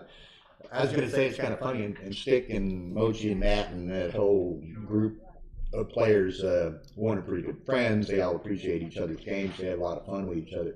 And it was kind of interesting if our viewers haven't seen it. Mochi and Roberto Lissenberger played a great match in Monte Carlo in the Super Jackpot 3rd round. And, we were interviewing the players before some of those matches. And if you've not seen that one, you should go to videos. I guess you can get it at bwcmc.com or at USBGF or twitch.tv USBGF broadcast and find that Mochi Roberto Lichtenberger match. The interview at the beginning of that, they have a lot of fun with each other, and it's really pretty neat. You see it maybe a little bit of a side of Mochi that you typically perhaps don't see. Right. It was a fun moment, and it turned out to be a great match as well. And here on the chat, we actually have Dimitri, Grandmaster, very good player. If he thought the options were close, he probably wouldn't think this hard and made a play he liked. Well, there again, you can see some different perspectives or a little bit of varying perspectives from great players. Really, really fine player. And again, one point we made very early in the match is on some of these close plays, on some of these early plays in the match, where maybe it doesn't make a lot of difference. Various players are more comfortable playing certain types of games, and maybe against a certain opponent. You may feel more comfortable playing this way against Joe and this way against Bob. You kind of tailor it a bit. So, good points by both, all three, Joe, Stick, and Dimitri there. Yeah, I know when I play Dimitri, I try to tend to make it a race for obvious reasons. I won't tell Dimitri about any kind of the smack we've been hearing down here in Houston. I'm rolling well. I'll just say that. He knows that I know it. Okay, so here we go. It's kind of an interesting position here with Ed having those 2 points back there. Now, Stick's pretty much eliminated that Ed's 8-point position there, so now it's just going to be coming in against the 3-point game. But still got some interest here. Stick's got a lot of flexibility with the distribution of checkers. Ed's going to have to be leaving here pretty soon with those front 2. 6 and 3. So let's see what can Stick pull out here. 5-1.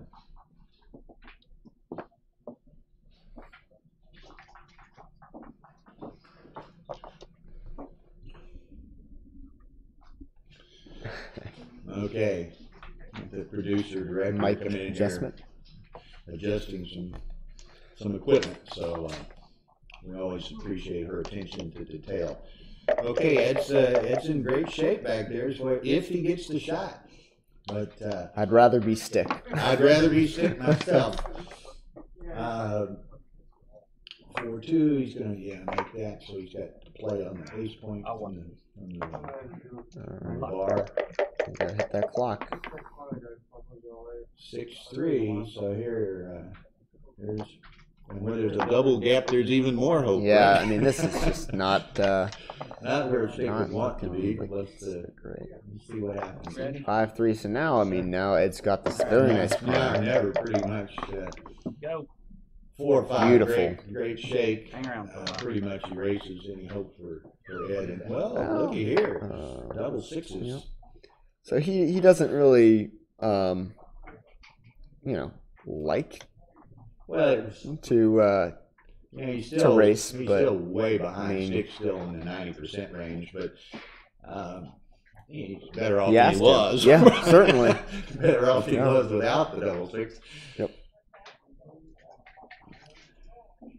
And I mean, this is one where I mean, you just have to go ahead and take your 10% race. Yeah, I mean, what? You don't have any other option. It sucks, but it's just what you have to It's do. the way it is. Yep. Yeah. Hope to roll another set Hope of to those. roll another one. It's your best chance. And Stick's got is heavy on 4, 5, 6. He started rolling a bunch of small numbers, Sure. and Ed rolls some big numbers. Ed can get back in this game. Yeah. But Stick's at what is that? 58, 62. Ed's at what's that? He's within 15 pips probably. So another big set, and he could get into this thing. And again, as I mentioned earlier, we're going to try this new format with these panels on the XG panels on I'm the getting video.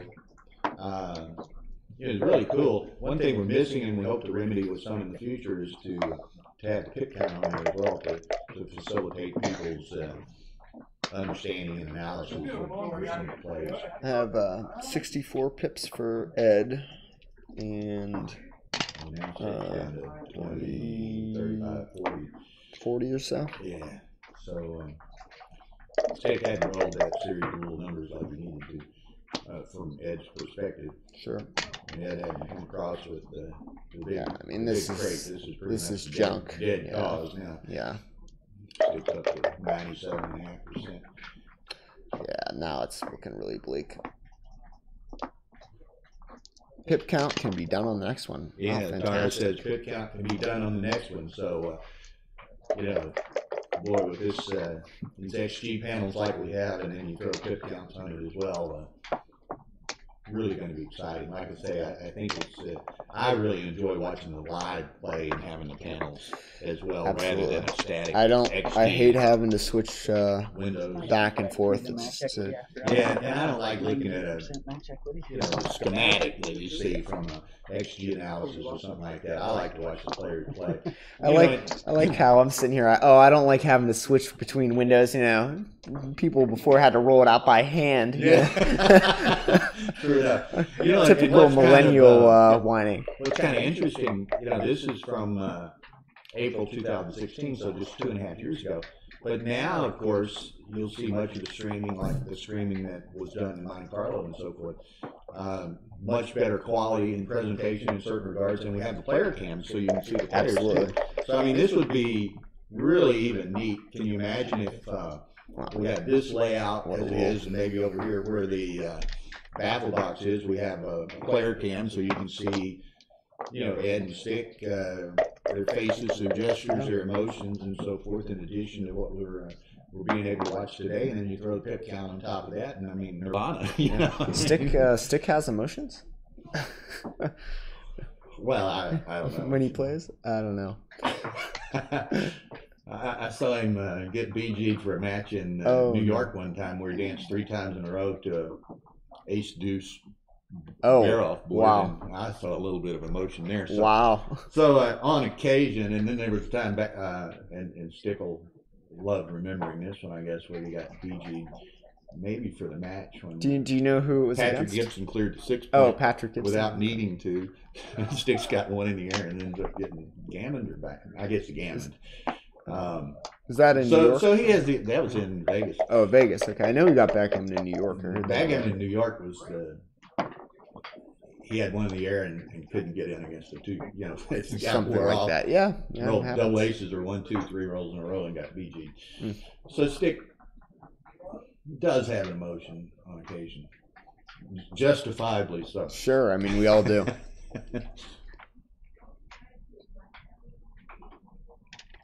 Oh, fantastic. So, yeah, the Danish players have the XG Masters going on. I think that's a really great format. I'd love to see something like that here in the U.S. Well, and but what we've seen, and I suspect, geography. You know, I know Tara works closely with various people, including Carson Bredal, with the Danes and talking about streaming and various things. I'm sure we're going to see some people pick up on this kind of presentation.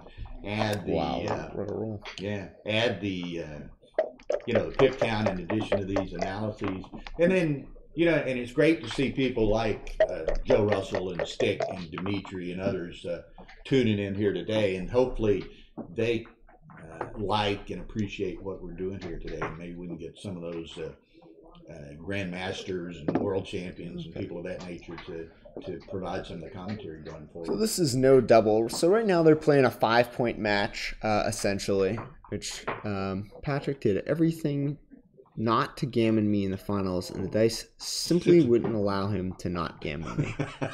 I knew Stick remembered that one. Yeah, this is a final as well. It was funny because in that particular match, and I don't remember, Stick will know it, I don't remember if that was the final game or not, but it was kind of funny because Ray had some of Patrick's action.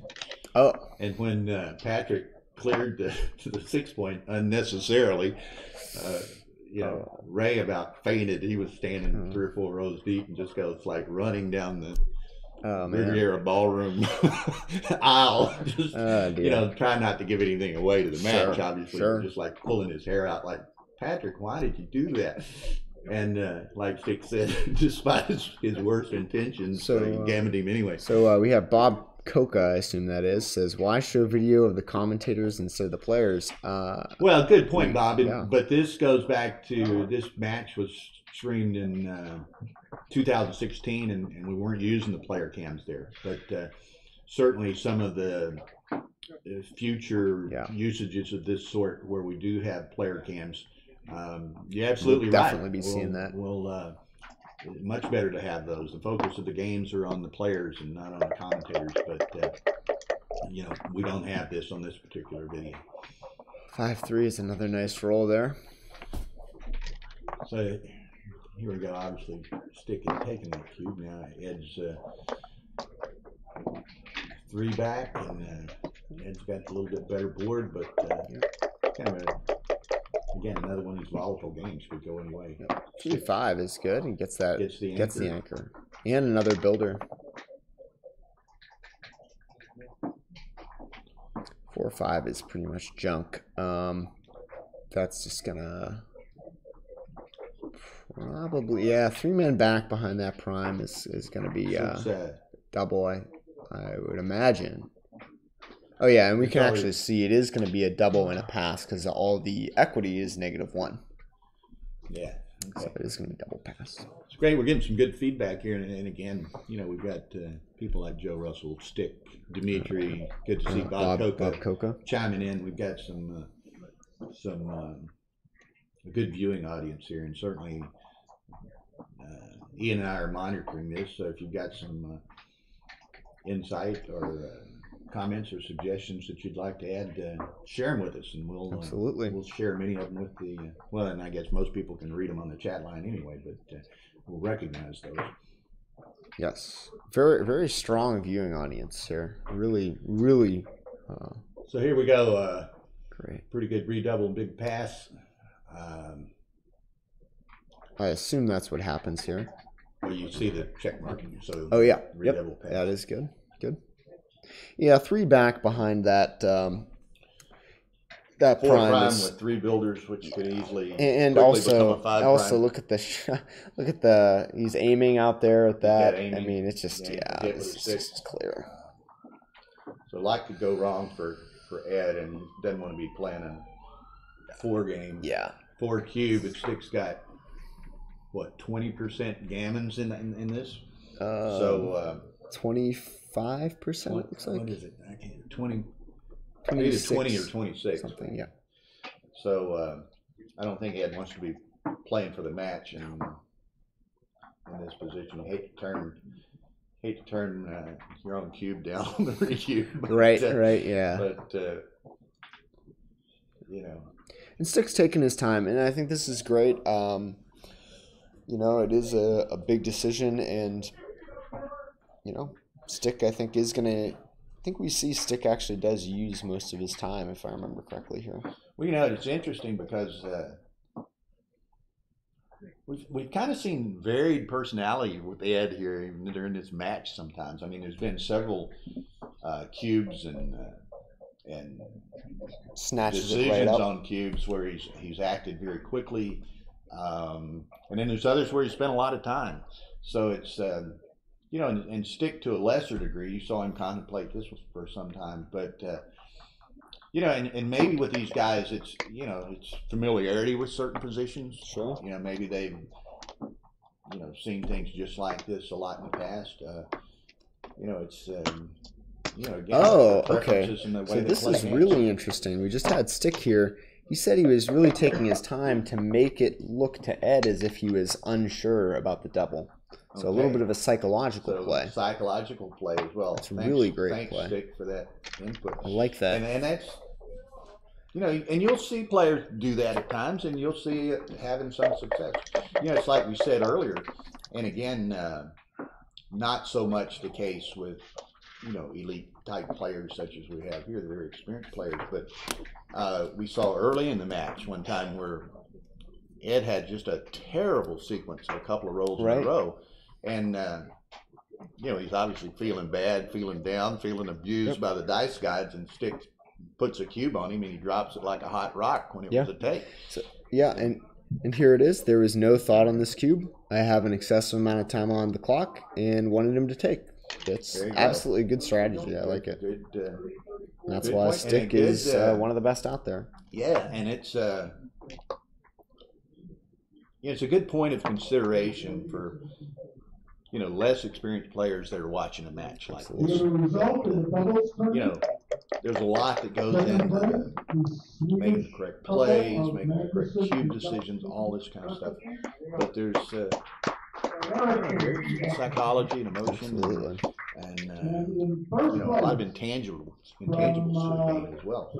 Yeah. And you see different players play that to a different degree. I mean, obviously, Stick did it here. You know, Ray and others do it quite a bit. You know, other players, other great players are much more robotic, I guess you'd say, in a sense. They just make the best play. They don't get into a lot of the intangibles, and they, you know, they do very well. I mean, some of the best players in the world. But you know, there's a lot of there's a lot more to the game. Absolutely. I think, though, one thing to bring up is if you are going to make those adjustments, it's really important that you actually know what you're doing. Because exactly. I can tell you, you know, last time I tried to, you know, make like cute adjustments like that against a player I thought was weaker, I ended up trashing my PR by doing ridiculous things. So. Well, and it's interesting too because so I just don't know it well enough to see how much to adjust. Yeah, and it's interesting. You know, over the last few years, we've seen this to some degree obsession with PRs and so forth, and some players really end up wanting to play for PR rather than necessarily playing for the win. You know, True. And it's unfortunate, but we see that on occasion. You know, and it's even like. You know, a phrase I used one time in a preface to an article. It was on I forget which year it was, second or third dual tournament in San Antonio, where Ray and Mochi played in the final. And you know, sort of thing where Ray was a decided underdog. He's playing in part based on PR against Mochi. Right. So he really tried to complicate the game, and was successful in doing so. He lost, and Ray played 12, but he got Mochi to play 6.5. That's an accomplishment in itself. He still lost, but you know, I said something to the effect that it was an interesting match because you know, and maybe this is a little bit of a stretch, but I said it was a contest or a match between the best player in the game, who was Mochi, and maybe the best player of the game, who's Ray. Right. I mean, Ray's a great player. He's not the elite technical player that Stick and Mochi and Michi and others are, but he has perhaps a better feel for some of the intangibles than some of the other players. Yeah, absolutely. So we have Bob Coca again saying, Ed is often moving with right hand and hitting clock with the left. Is that allowed by the rules? I think technically no. Technically no. You're supposed to use a single hand. Stick isn't calling him on it though, so. Yeah, Stick's not calling him on it. There's a shake. Yeah, there's a shake. But you know, and that's turnabout's fair play. It's kind of interesting because there's probably a number of various circumstances where people, let's not say bend the rules, let's say they don't follow the rules precisely. I know one of the tournaments I ran in Monte Carlo here a month ago, you know, two players got into a pretty significant disagreement because one guy was very much a stickler for the rules, and this you know, one gentleman had a checker in the air and he rolled a 2-1. He could enter with either, but he played a 2 on the board first and then put his checker from the bar to the 1. Well, the other guy took exception to it. He has to enter first and then move. Yeah. Well, the end result's the same. Okay, But you know, and I know one guy. No, keep the dice the same for the next roll. By the letter of the law, you have to change enter first. So what ended up happening in that situation? I mean, well, I just cautioned the guy not to do it again. You know, no, I think this is that's here. the rule, and again, it's That's all. Thank you. you know, it's not going to make any difference. no. But, Yeah. you know, and I know a number of people, myself included, on occasion I'll make some cute roll like shifting checkers, stuff like that. And Sorry. you know, if somebody doesn't like that or might want to object, It's only 84 pips. You still in, right? Yeah, and I think the motivation behind that is just that it's harder to follow, to see that it's legal. Now you And take as someone who's not experienced, I'm often like, whoa, what just happened there? Oh, this is so. Stick's got to go to the whip early or soon with some big doubles or. Okay, so looks like we're down to a 3-point match here. Yep. 3-point match for what, like 10 grand probably on that? Super Jackpot in Vegas. That's it? You conceding to me? Like 1,000 entry, 16 players. 15, I accept 16. you conceding. Probably close to 10 difference in first and second. So I don't know what they might have done here. Yeah. Ed's nickels. They may have hedged, who knows? And again, glancing down, we have a table here that's showing how they're playing in the various games. We don't really have the cumulative, but for the greatest part, I mean, I see the word world on there. champ and world class a lot. Yeah. On all of these various games.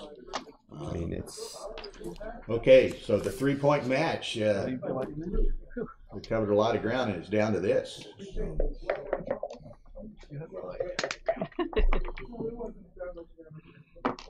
And again, we looked at time. They're both in pretty good shape time-wise, so that shouldn't be a factor with just 3 points to go for to a victory. 6-1, very good. Good play there. Tyra's saying there were only 16 in 16 players, and I may have hedged. Okay, so I think Stick's making a correction to our statement there. But Tara says, corrections, they were only 16. They normally have 32. So I guess this was one of their smaller fields there. Smaller fields. So yeah, I usually would play a limited jackpot. I know there's often,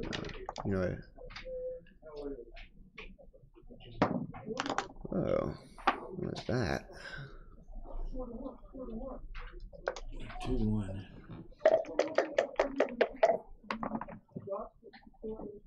That's nice clear play there. Not a lot. Well, there's the There's a good one. That's a nice shape for it. So that's pretty much almost a 50-50 game now. I'd go to the bar point. Yeah. Oh, either one, either bar point. Yeah, your it's a coin choice. toss. I would do this. I would do this. Yeah. I don't see any immediate need to go out there. They are the same. Well, double ones. Well, this is going to be kind of interesting. It's an Interesting play. Ed makes a big blunder. Oh, and there's a side pull too. I'm sorry? There was a side pull too, apparently. Oh, okay, yeah. So stick was probably in that, I imagine. So here's a big blunder by Ed. You don't see many blunders from either of these players necessarily, but here's a .116 by Ed. And I think a lot of people would make that play. Yeah, well, a lot of people, I mean, you'd like to make the 4, but then what do you do with the 4th ace? Yep, and exactly. A lot of people aren't going to want to slot on the bar. Yeah. And yeah. So that's what Ed did. And I think this is one of those things. I mean, maybe if Ed doesn't have the 5 point, it's a different play, and you can really learn a lot by varying these sorts of things on XG. Mm-hmm.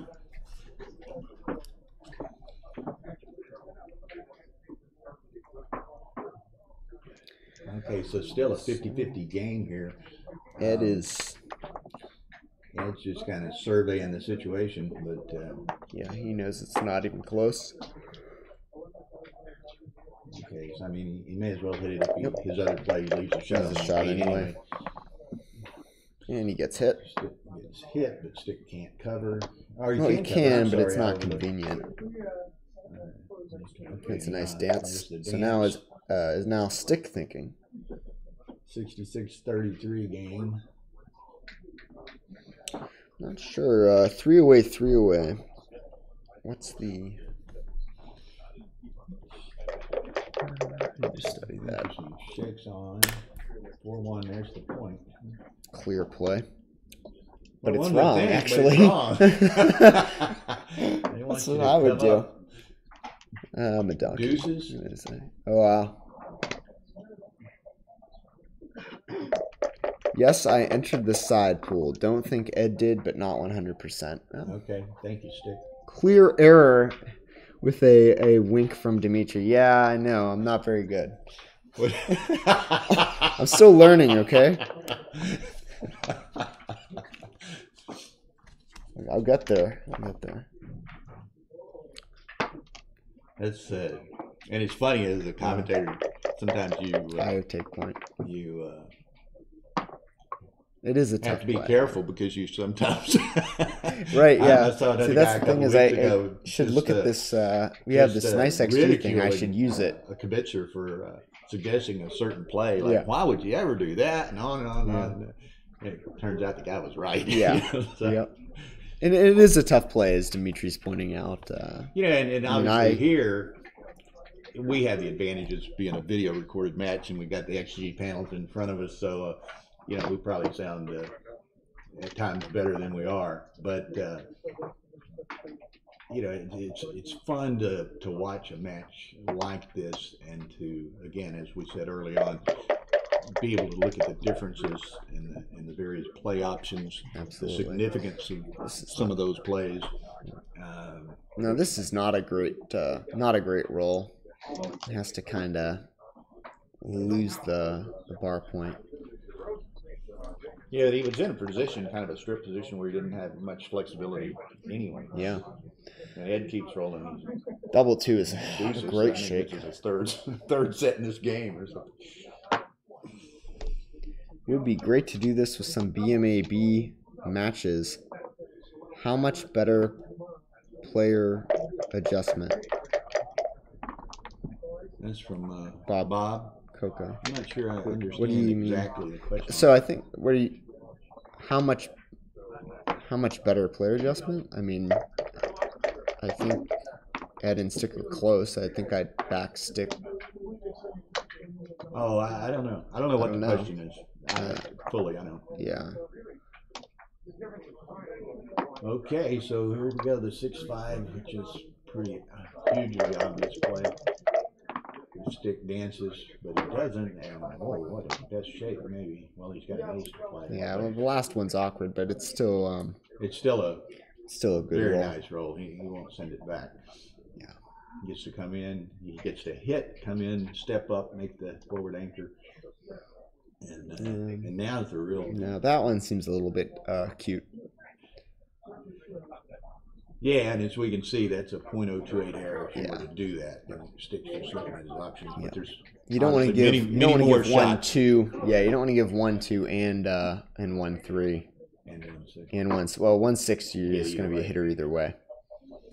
So yeah, this is only 1-6 and 1-5. The other one is 1-6, 1-2, and 1-3. Yeah, so fewer shots, but 2 less numbers, it makes a difference. 2-3 is junk. well, it's 2 less, but it's 50% Right. in that Yeah. sample size. Exactly. Okay, so here we go, 4-1. I guess I mean. Well, you can. Well, you can make the bar, which still leaves the 2 blots, but you've got the. You protect against the ace-6. Oh, Joe Russell won the list? Thanks.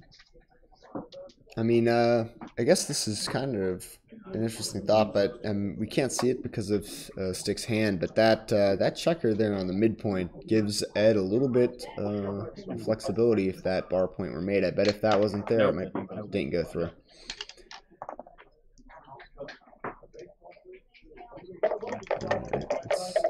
Dance. Oh, wow, that's lovely. And Stick's in a real timing bind. He needs a 6 in the worst way. 2. Dimitri, okay, so we have two comments. Stick seems to have rolled on top of a checker a lot. I think he said something like learn to roll, and that would rarely happen. Well, I think Stick's response to this would be, and I would respond the same way. I think Stick doesn't want to roll on top of a checker. Stick can roll, or he doesn't roll on top of a checker. Where he's short on time, he'd be rolling toward the center of the bar, and wouldn't have that problem when it's, there's no real time concern here. Yeah, he's cocked a few, but Terry, if you're doing this with XGM, many of those matches are BMAB matches anyway, so that's good to know. That's good to know. I mean, we satisfy several objectives in the same. Kills 2 birds with 1 stone. Yeah, 2 birds with 1 stone. So and I mean, I think XG Masters, I want to say that's like a really innovative format. Man, that is just. Well, what's that? It's a 3-point sort of deal. It's a 3-point system. I believe it's best win, so result, score based, better PR, and then I believe it's best MWC. Yeah, something like that. You can win 3 points per if you sweep a match, you can win 3 points. But it really puts emphasis on playing well. Yeah, I'd love to see something like that in the States. I'm probably about check mug says what 3 Bill or 4 said. years. I don't know exactly what he's referring to, but not sure I said something right. Yeah. Okay, so here we go. Okay, there's the 6. Now this is. We actually had we missed a comment from Stick. He said it was a bad take. Let's put it that way. Oh, on his. Yeah. Yeah, I don't know if FEC governs our comments and words and so forth. Let's just say Stick said it wasn't his best take. Yeah. So now we Stick is maybe looking in at dire match. straits Maybe here. looking at match here.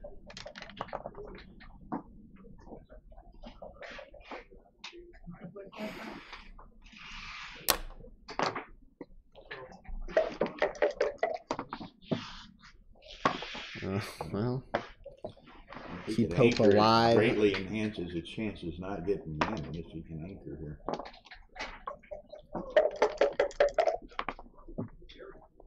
No such luck. Yeah, I think if Okay, well, there's that's two going to be the two closeout. closed out, and I think that gets up around 50-50 as far as getting jamming.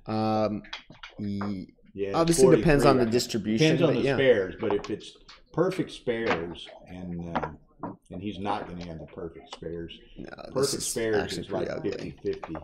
Now he's at 45% after that, so he's much closer to what would have been a perfect spare situation. Double That sixes, can't complain about that roll. That's getting there. Yeah, now you're looking pretty good. 70%, we actually say. Yeah.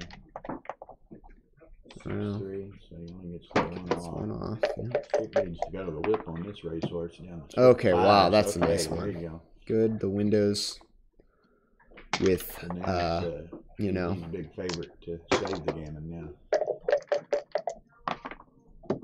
40% with good spares. Spares. Okay. And it depends, yeah, it depends on the board a lot. It depends on his board a lot, too.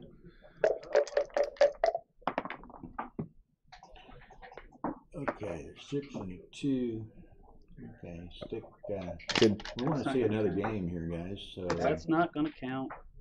another game. No, I haven't hit my clock yet. Oh. Sorry, I have a 6-2 to play from here, right? Okay. Yes, so Stick had not yet finished. He got fast rolled. Oh, what did he do with his checkers? I didn't see what. Okay. Yeah. Yeah. And Stick says it does not count.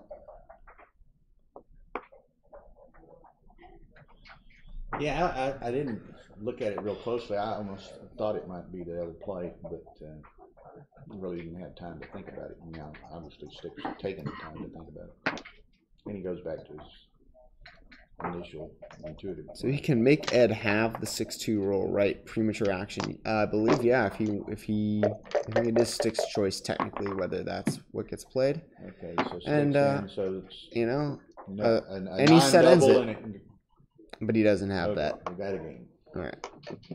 So Stick fights on Crawford.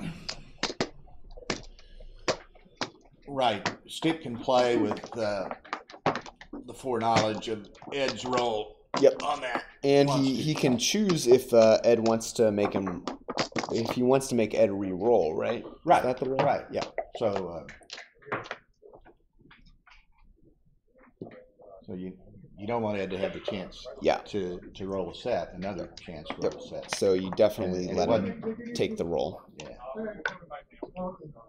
And that's more significant in situations where there's more contact mid-game somewhere. Well, I mean, where it can somebody make has it the chance to make can a make a play difference. knowing what your opponent's roll is. Make a difference in the race too. Okay, so it's a three-way Crawford here. Ed leads, and Stick's obviously got to win a couple of games in a row here.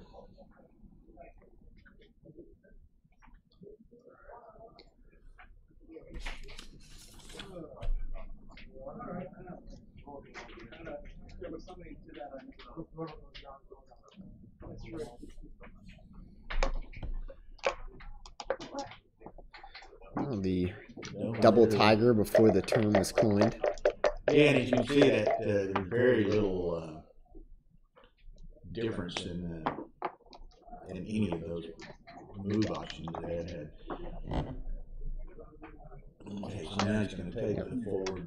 I would think take the forward, but It's very close. it's close. Very close. I mean, I I don't would know. have you to take him forward. I would think so. Yeah, that's one thing you. Less backgammons, that's for The sure. only thing he probably risks if he gets G'd, he just loses his free roll, Yeah. his free drop on Right. a subsequent game. But So apparently Joseph Russell is in Japan. yeah, Joe is in Japan. Thanks a lot, Joe. Safe travels when you get heading back this way.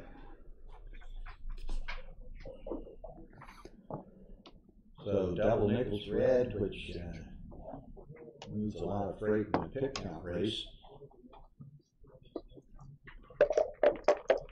Makes the correct play. 6-6-2. He's going to have to. He's going to bop. Yep. Yeah.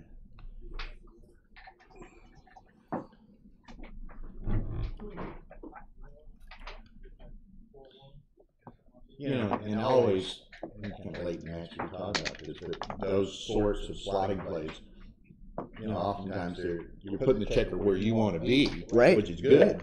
But you're also, and this not so much maybe in this particular case, but in a lot of cases, you know, where your opponent's got a lot going on, a lot of builders and all, you take a half a roll out of his hand. Yep, absolutely. Right? So tempo. You can't, it's a tempo play. You can't let him make a point where he's a favorite to make a point with a lot of builders. So various reasons behind the slotting. Yeah, a little bit of a decision there for Ed, but he does hit and make the right play. Okay, 2-1. Yeah. Okay, hits. Good play. I'd say it's rarely hitting is wrong fun. to hit. It's rarely wrong by much if you don't. If you do hit. So yeah, he played 3, so now he's got a 4 to play. Again, it's a coin toss as to which he plays. He played the, I think that's fun. yeah. I would probably rather have that one than start A 9. 6-2. Easy play for stick there. 5-3 for Ed. He's got to make the ace point. Just, yeah. That blot. Yep. Not wild about going to ace, but it's a huge, almost an automatic play in comparison to his options. Oh, there's the dance. 41.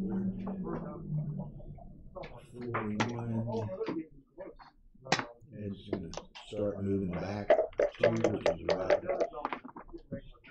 Stick dances again on a 3-point board. I did that a number of times in a row yesterday. Yeah, yesterday, not a great showing for either of us. On the bracket. Okay, so Steve better get in here. There's the Ned.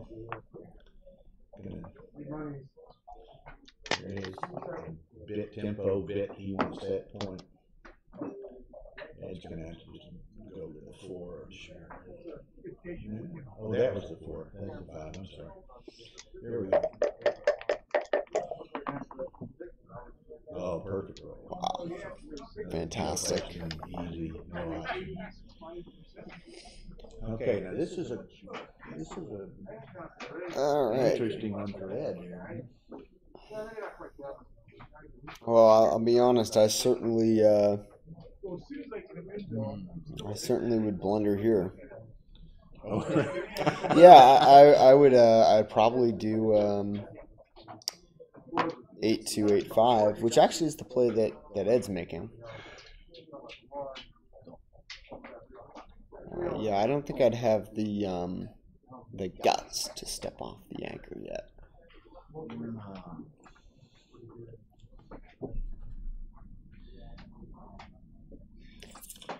Again, as we mentioned, as we're nearing the end of this match, for everybody's benefit, this recording will be on the twitch.tv/ Bill's mic suddenly went low. USBGF broadcast. So you can go to that and watch this over again and be able to. It's a 2-1, yeah. And be able to pause it and study a little bit. Some of these positions you may want to look at.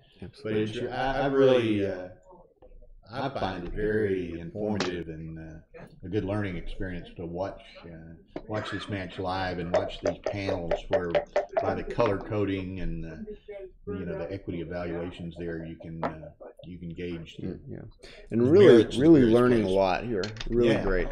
Maybe I'll get out of the 7 PR range.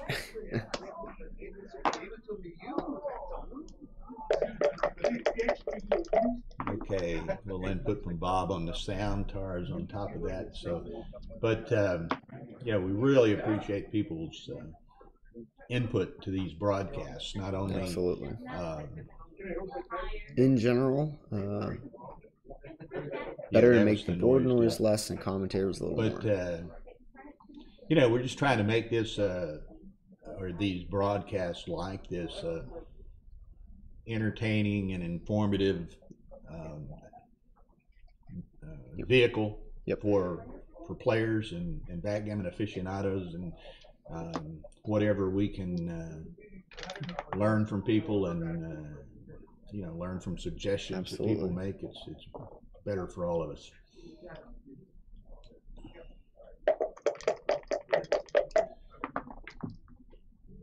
Well, there's that 3. Demetria, the best of stick. I don't know. We used 2 weeks ago. We had a series, the best of falafel, which was a 3-match series. We're going to try to do, you know, more of these on a bit of continuing basis. As it ends up, and I was talking to Tara, it's interesting. Despite you know, Stick's been around a while. Stick's played a lot of big matches. We don't have a lot of inventory of big stick matches, but this one was kind of an interesting match, and again, it was you know, it's right in the middle of Ed's big streak, which was probably the, you know, perhaps the greatest streak in backgammon history for you know, 8 or 9 or 10 matches in a row, or not matches, tournaments in a row of Masters and USBGF category, and even part of it was a very good performance in the Nordic was included in that as well. So it was really a neat match to watch, and so the best is you know, it's kind of a play on words perhaps, but you know, it'll be interesting who we choose for the next. You know, part of that is you know, and part of it, tell us who you want to see. But part of it too is what matches we have available, what matches are you know, good, competitive, interesting matches to watch. But you know, we want to keep doing this sort of thing. Absolutely. I think when we think really like Stick's best performances PR wise, I would say then at the Texas tournament, I believe it was also 2016, right? Maybe he was there. He was, yeah, he was playing. He was playing lights out. That out. was like one PR, one something PRs for 3 or 4 matches. And 3 or 4 matches in a row. But he wasn't winning, so he wasn't streamed. He probably doesn't like us to remind him of that. Oh, sorry, Stick. You know, it was interesting, and for a couple, when we were doing the dual at San Antonio, which is kind of lost favored because it's difficult to compete against some of the best PR players. But it was interesting. Petco, as an example, after 2 or 3 years, he said he wasn't playing anymore. he lost on PR in a match 2 years in a row by .01. Wow. 2 years in a row. I believe, I actually think Stick had a match against Kit, I think, in the dual, and it was very, very close like that. Yeah.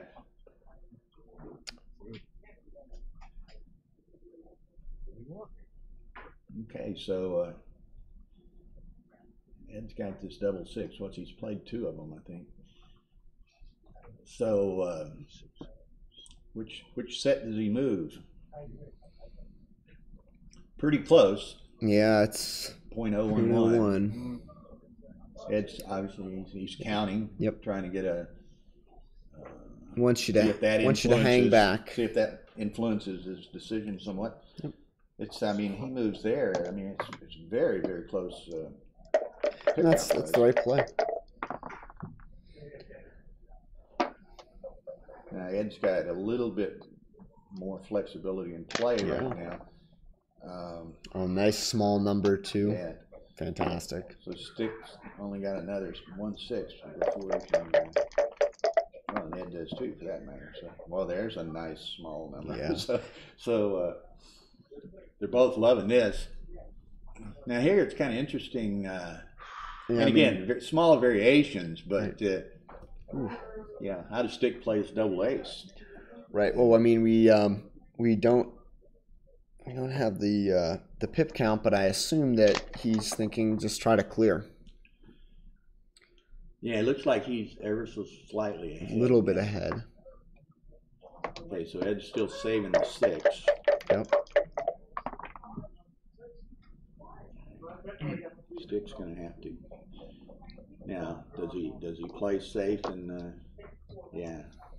So he maintains the board at the risk of perhaps having to leave the shot. Yeah. Or a greater chance of leaving the shot. Well, Ed's had to crack. Now it's crunchy. Okay. So well, Stick leaves the ace shot, but the forced play leaves the ace shot. Which, look there, they actually want him to move in and leave at .057 error. Wow. No. He wasted an ace, but he gets the double 3. Yeah, I mean, it's not a bad miss. No, certainly not. Can race with that. Actually, probably definitely the lead in the race, it looks like. Stick's got the 4-2. Can't slide on the 4. He'd like to put one of those checkers on the 4, but neither one reached. 6-3, so this will just be a dice rolling contest here. There's the 3, so he gets the play. Gets the checker on that void.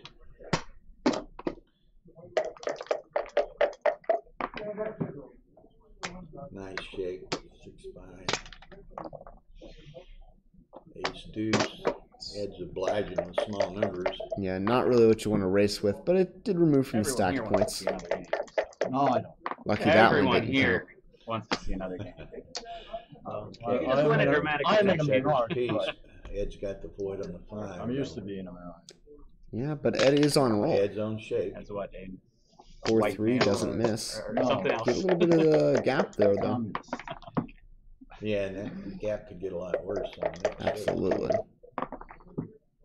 6-2, so Stick's still looking good. favored not to leave a gap. There's All right, the 5. there's your gap problem. So Stick becomes the favorite here. 5-3. It's yeah, really he's up to nice. 71% now. 6-2, Oh. but barring a double, Stick should be home there.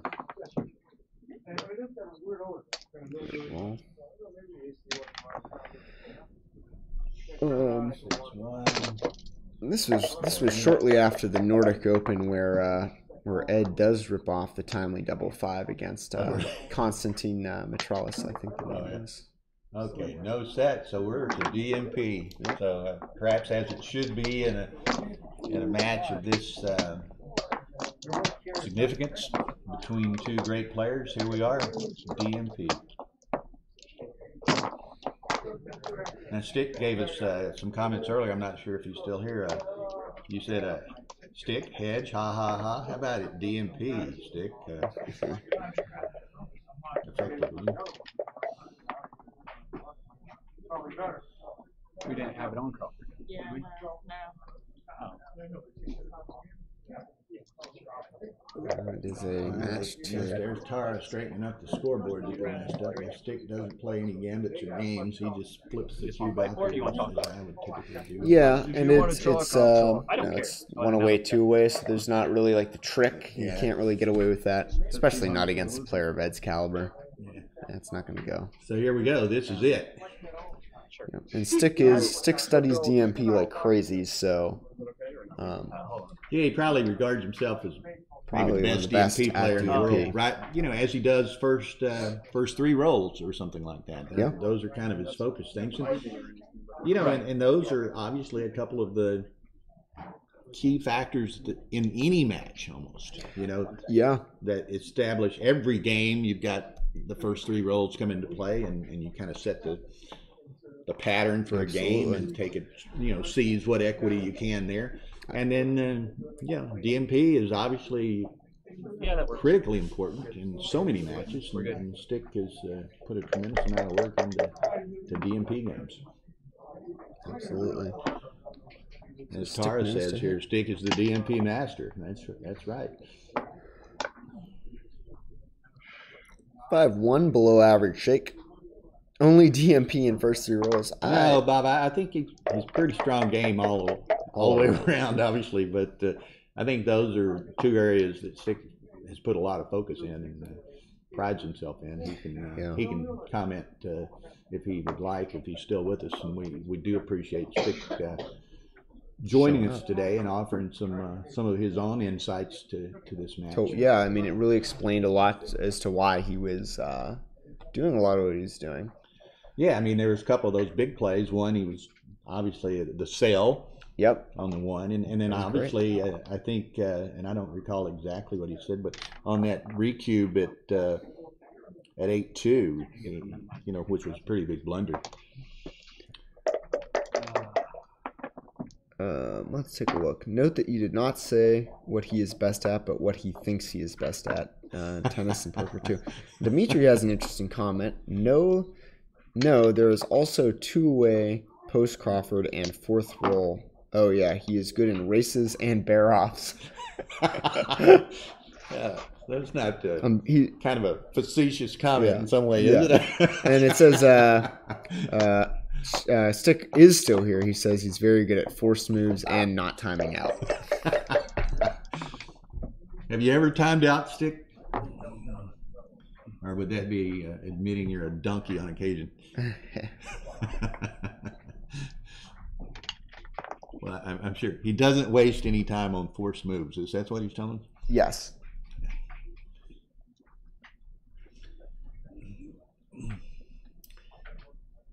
Okay, so here we see this DMP game. Ed's extricated his 2 bad guys. Stick's huge advantage. Yeah, Stick's got 3, and Ed's homeboard needs to anchor up somewhere, I would think. Time out is the most donkeyish thing to do. Yeah. I've seen many good players do it. I don't disagree with that, Stick. And it's funny how, I mean, I've seen people time out, and you're sitting there playing, and I mean, like, we're looking at this board and this clock over here, brightly lit LED numbers flashing at you, and people just totally zone out and don't even look at the thing, and that just amazes me. Stick says he will never in his lifetime out take it to the grave. All right.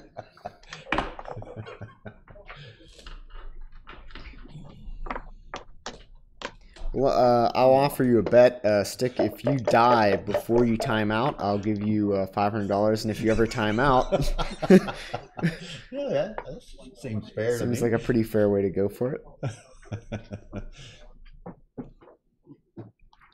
UBK, Sabab Coca, well known for ending with less than 10 seconds. We had mentioned earlier that, and I don't think this was before Bob joined us, perhaps, but there's a number of players who very efficiently perhaps use their time to maximize their equity, and they feel that they have any time left at the end. They've wasted some time, and Bob falls in that category. I think maybe to a slightly lesser degree. You'll see Victor and Mochi and MCG. They'll always some of those all guys use their time. That and players of their caliber, all of those I mentioned, and Bob, of course. They can play fast. They can play with a 12-second delay. I'll take it. The 5 bills goes to my estate.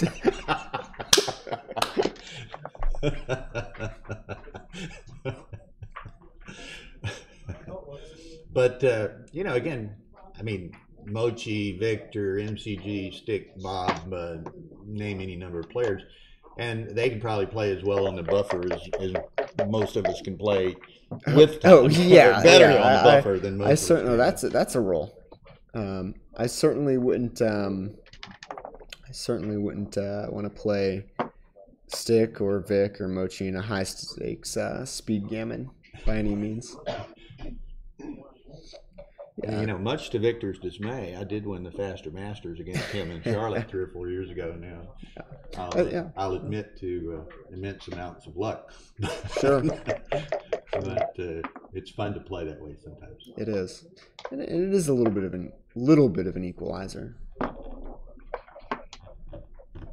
This is an interesting 5-2 here. What do you do? Well, it's Blot City. So yeah, I would mess this up. I would just come out from the 24. And that's a slight error. I want you to really 13-8-6-4. I mean, then it's you're giving up the mid. You got 3 blots. I mean, that's a lot. Okay, so what's Ed do? Safety up here, or does he? No, he's gonna. You safety it up, you know, making 17 point. I mean, then you have 0 flexibility as far as play. So yeah.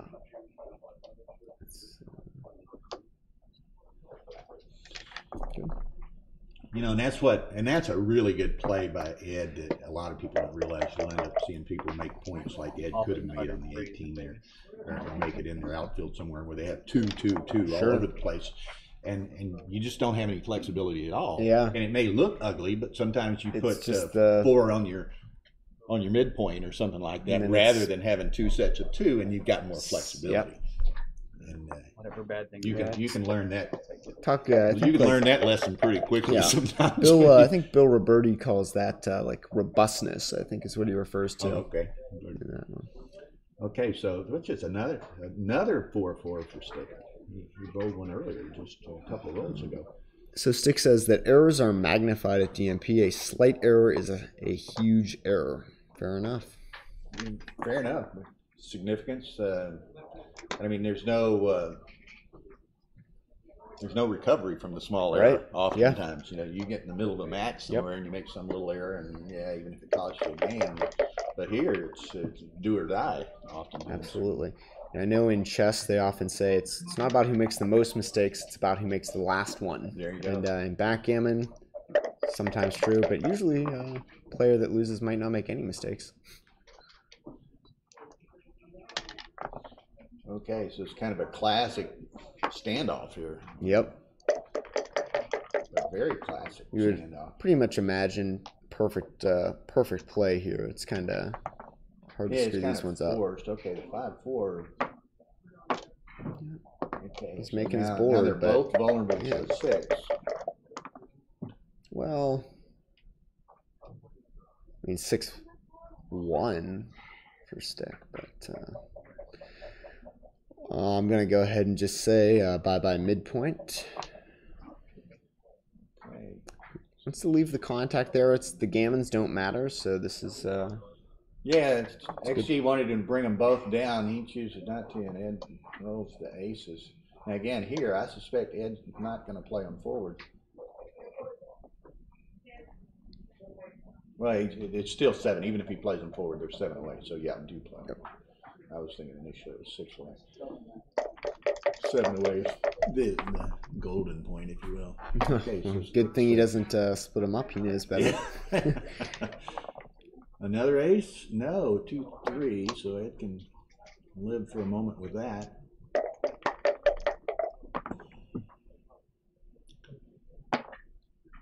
Whoa.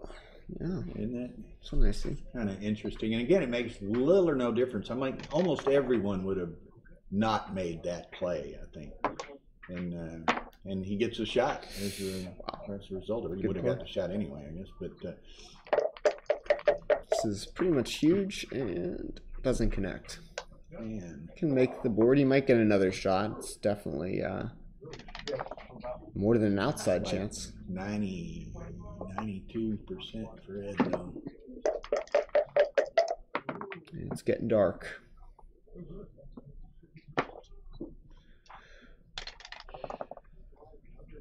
Oh, one last chance racing here. double 5s. So does Ed? I go 6-1. Yeah. Giving the one less number. Yep. You're really just trying to not get hit here. Yeah. So this is it. Does the streak of Ed continue, or does? No, I don't want to figure all that out. I'd just rather roll and go. Whoa! Right, direct miss, and that's all but it. That cost you a roll? Yeah. So Six got his half Ed's percent. streak continued past this U.S. Open Super Jackpot final, and continued for several more tournaments during the year. It was probably the greatest streak in backgammon history. I'm going to lose if I lose, I'll tell you that much. But we really enjoyed showing this to y'all today, and hope y'all enjoyed it. We'd like to get some feedback from people on this this type of presentation and the XG analysis that was included on the video. And again, once again, I'll remind everyone that you can go back and watch this at your leisure, or suggest it to other people to watch at the twitch.tv/USBGF broadcast. Is it on YouTube also? USBGF YouTube. So great match, guys. Congratulations to Ed.